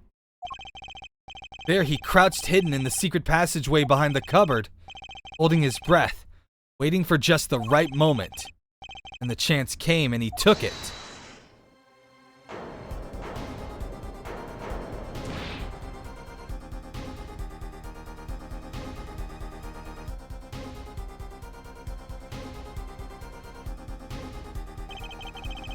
Miss Olga Orley was out cold, struck by Mr. Smith.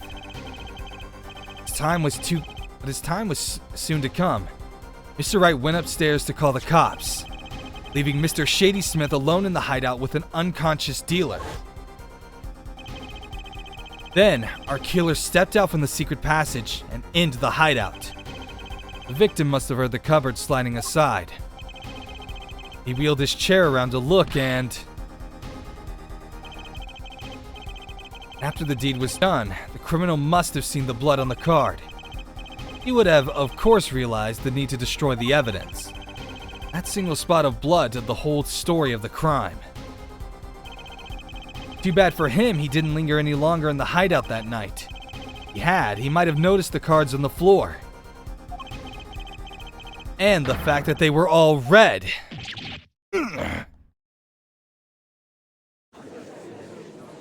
Boom, what do you got to say to that, Gavin?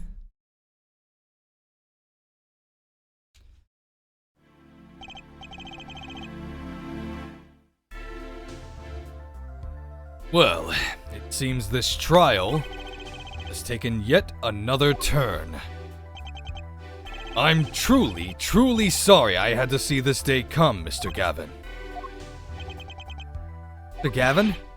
Mr. Payne! Yes, Your Honor. The prosecution will continue its investigation. As for Mr. Phoenix Wright, the defendant, he is hereby cleared of all suspicion. Believe me when I say that I don't believe this is happening, Mr. Gavin. I'm afraid circumstances call for me to issue a warrant for your arrest immediately.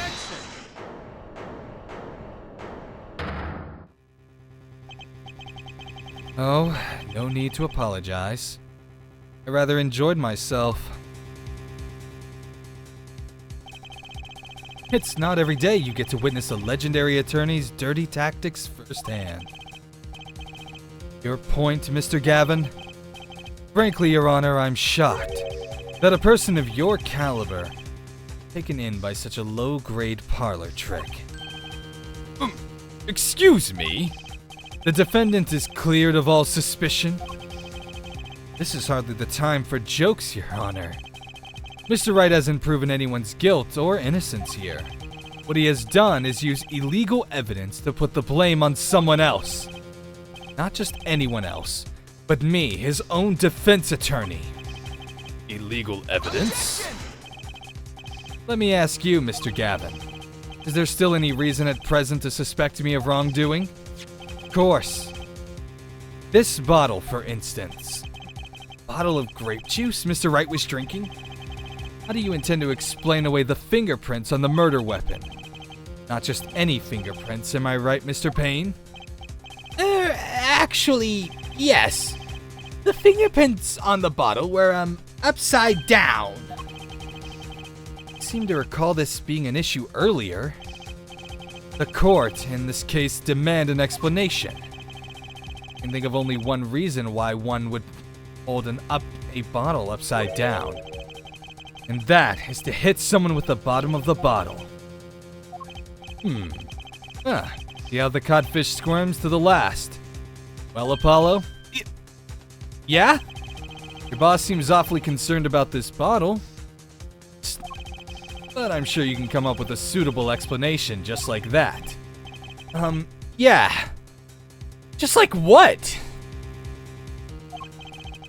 Why would anyone grab a bottle upside down other than to... Don't let him trick you into thinking his explanation is the only legitimate one. There really another? Take another look at the court record. Believe you'll find a simple answer there, in plain sight.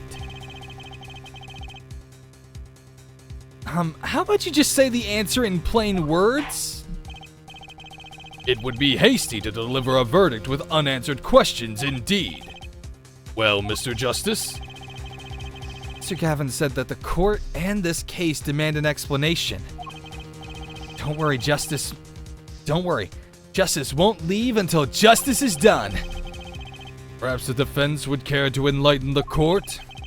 What evidence do you have to explain why the fingerprints on the bottle are upside down?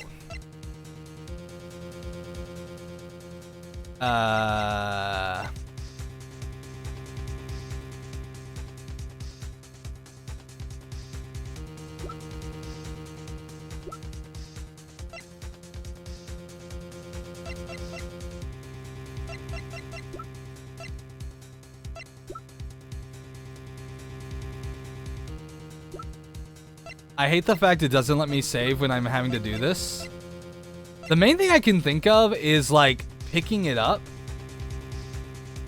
No, it's been crashing a lot. I don't know what's going on. Let me think. Let's see.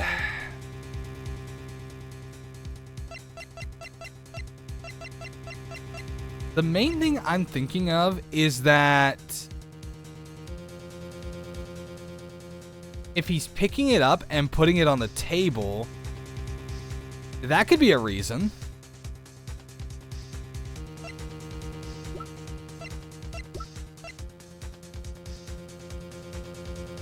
Right at the Wi-Fi again? No.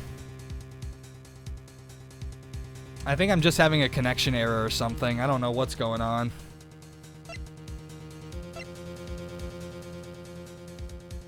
Or if he was maybe carrying it, like sometimes I'll carry a bottle like upside down whenever I'm having to bring it somewhere.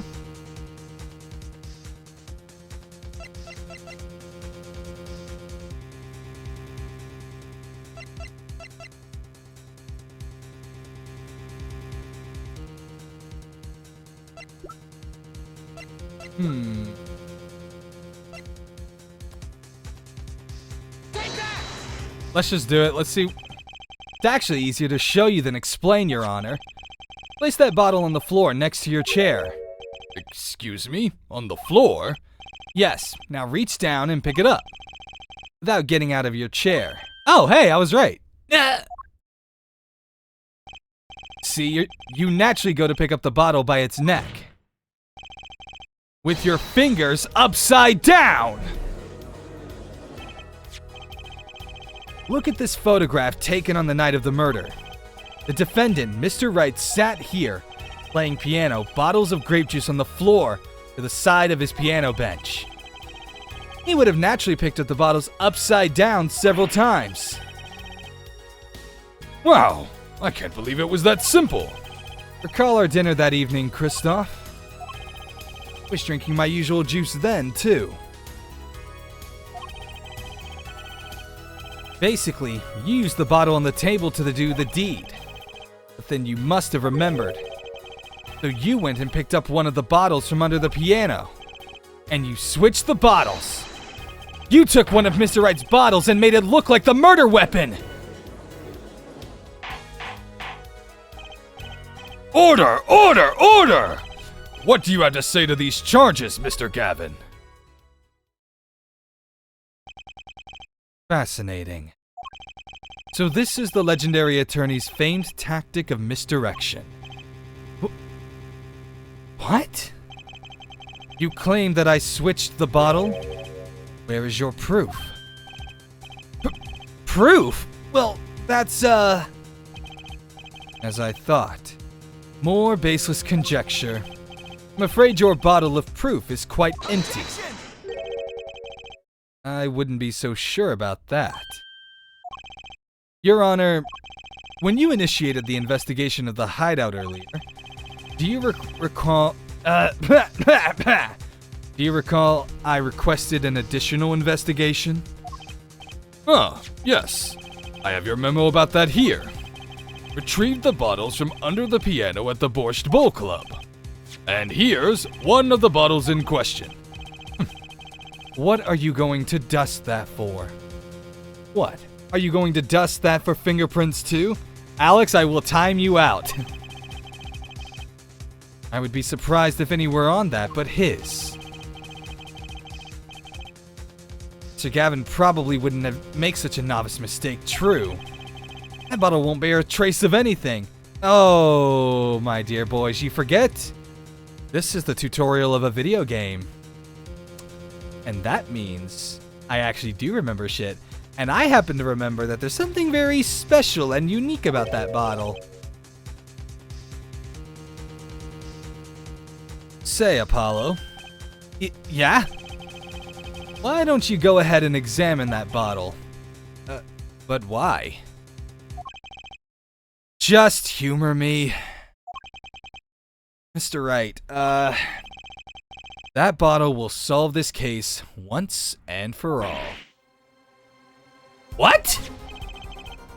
That's some bottle. Objection! Boom! The 5 of hearts. There's something inside the bottle.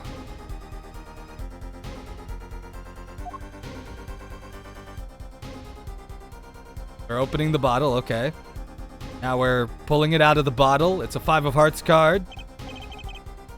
What's this? Dude, you just questioned about this like an hour ago. That card. Can't be. Recall that unpleasant woman's testimony for a moment? Miss Olga Orley? Yes, our little swindling Devachka. That night, I planted the card like I was supposed to. And Wright lost the hand just like he was supposed to. Then Smith searched him. But the planted card was gone, and the trap failed. Wait, this isn't... You're telling me that this is the card, the planted card you disposed of? The one you mentioned in this piece of testimony? I happened to put my hand in my pocket and found a card. Yes, I snuck a peek at it and found it was the 5 of Hearts. I had a feeling something might happen, so I disposed of the card. Before the game.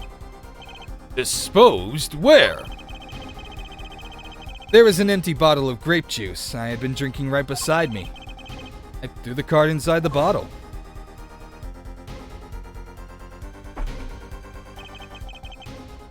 Five of Hearts. This is the card. The bottles were swapped.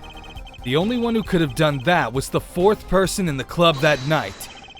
You, Mr. Christoph Gavin! Oh, shit! Dude is breaking the laws of physics just to slam the table. Shit!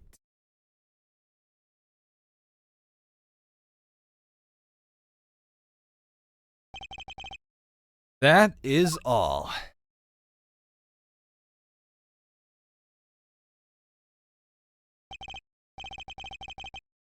Is this your idea of revenge, Phoenix Wright? Revenge? Revenge for the events that took away your attorney's badge 7 years ago? My past is like my logic, straight and true. Nothing's changed. All I did was point the finger of justice in the proper direction.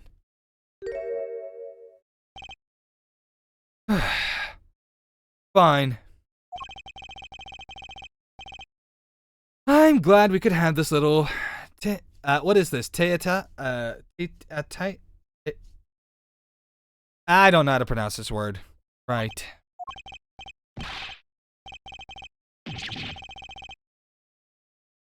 This is insane. What about me? Don't I get to prosecute anyone?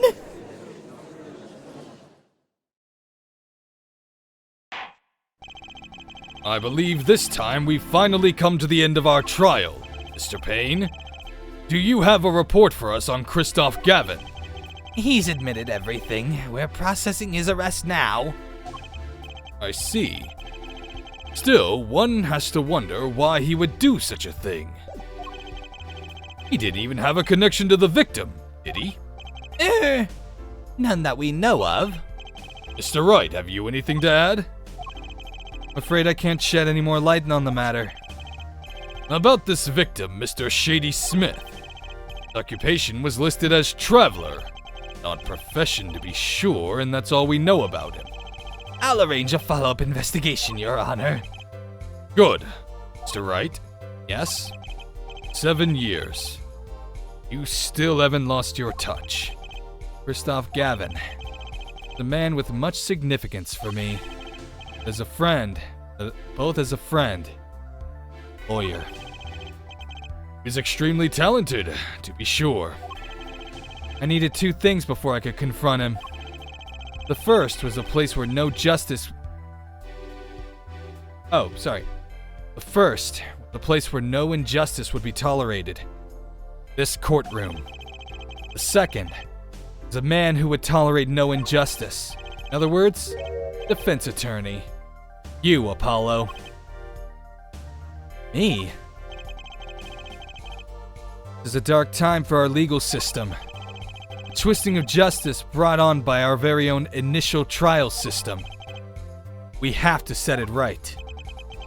Mr. Wright, our work lies ahead of us, and I, for one, looking forward to it. Well, this seems like a good time to announce a verdict. This court finds the defendant, Mr. Phoenix Wright, not guilty. Oh yeah! Sorry.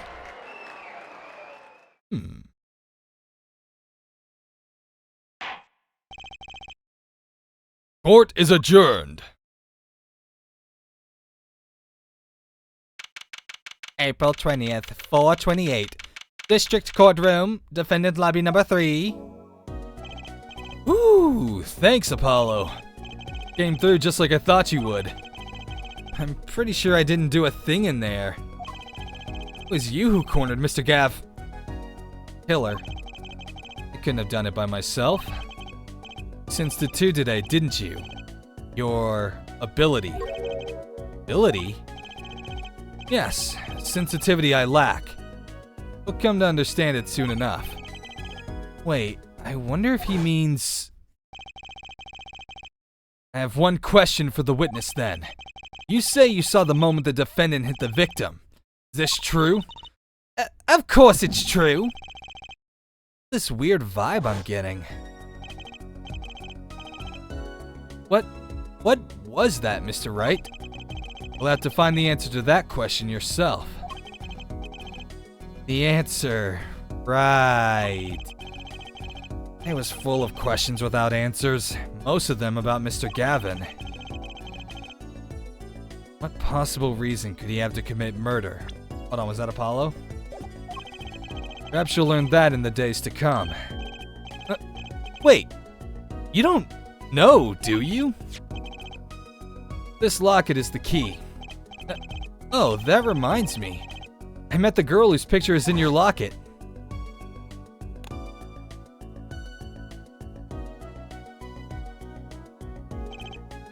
Your daughter, right?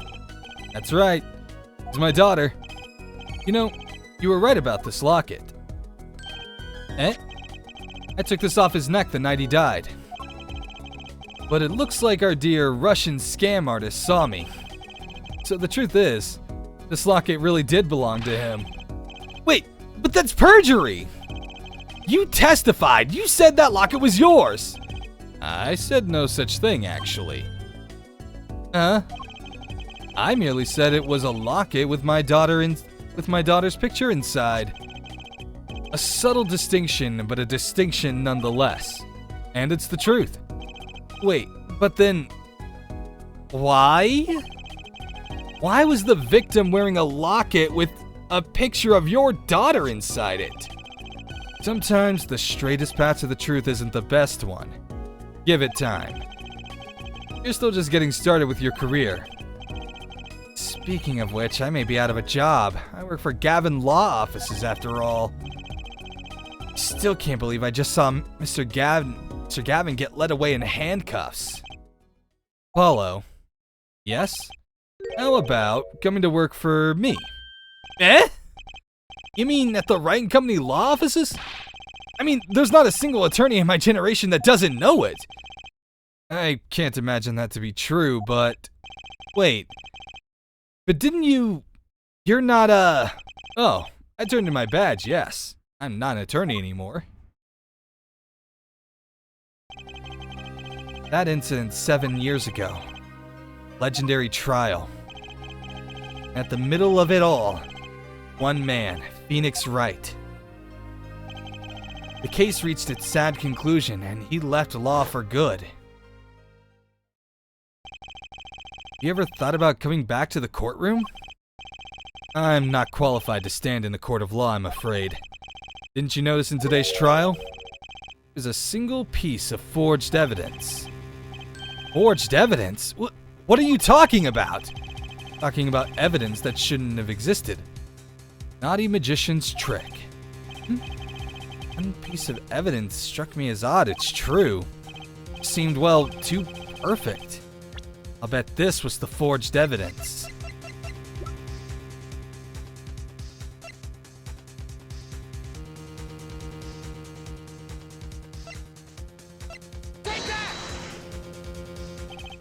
You mean this, don't you? Got this from your, daughter, Mr. Wright. Yep, that card couldn't have been found at the crime scene. Why? Because the killer took it with him when he left, leaving the wrong card in its place. For us.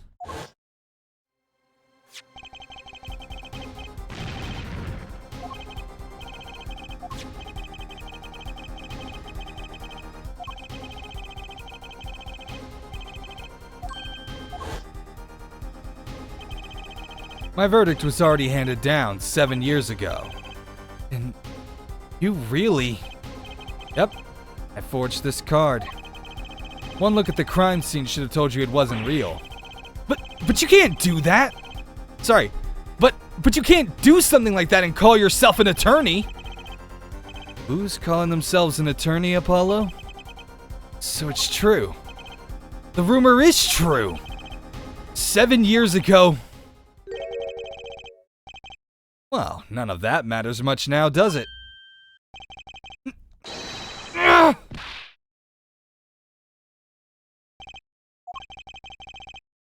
I punched him. Dude! No fucking way! Apollo decked Phoenix? Nice. It's your story from here on out, Apollo. Perhaps I can help you turn the next page. My office's address. Drop in if you'd like. You're right. Oh, about your uppercut. Try yelling, "Take that" next time. I find it packs a little more of a punch. Apollo? Thanks for today. I had a good time. I am baffled. With that, Mr. Wright walked out the door. And that's how my first trial ended. A lot of mysteries went unsolved. And at the time, I had no idea they were all related. Every mystery that day, connected by a single thread of logic. Find that out soon enough. My name is Apollo Justice, attorney at law. This is how my story begins.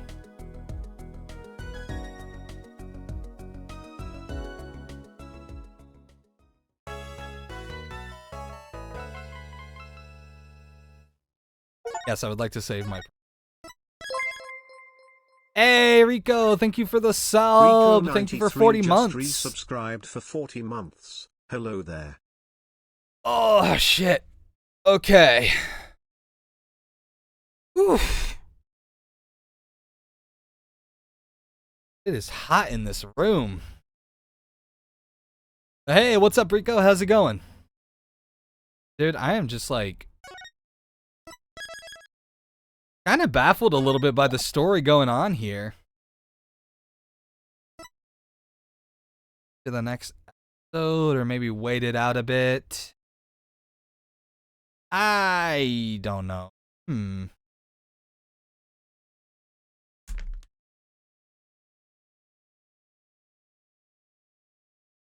Yeah, I know. It has been a while, mostly because all of my streams have been like late at night, which I fucking hate. Maybe I will just like where it like when it's the weekend, maybe I will just stream like earlier on in the day because I don't like the 6 p.m. streams. Like I don't mind doing them, but they aren't very fun for me because I've usually gone through an entire day and I tend to be like more exhausted. Especially like on Friday where I'm like just getting off work. It's a little bit easier when on Friday only because I should be getting off work early. Not gonna be a thing this Friday though. I'm probably gonna be working late, if only just because like we're backlogged because of all the bad weather recently due to at work. Do I want to go ahead and end stream for today, or do I want to keep going? I think I would like to start the next case fresh. So we're going to go ahead and call it here, guys. And I know people are going to be upset about that, but I also kind of do this. That done as well. So thank you guys for being here. I really do appreciate it. I feel bad because Rico just came in and hasn't been able to catch a stream. If I have any more days off, I'll probably try streaming. And if not, then I should hopefully see you guys on Friday's stream. And hopefully we don't have to... Hopefully, I'm praying that just because we missed like 2 days of work that they're not going to try and make us work on Saturday and Sunday. I really don't want to work on my weekend. Of course, they could probably argue that I got a much longer weekend as a result of bad weather, but I just really don't want to spend my weekend working. So, I'll catch you guys at the next possible stream. Who is live? Could possibly raid.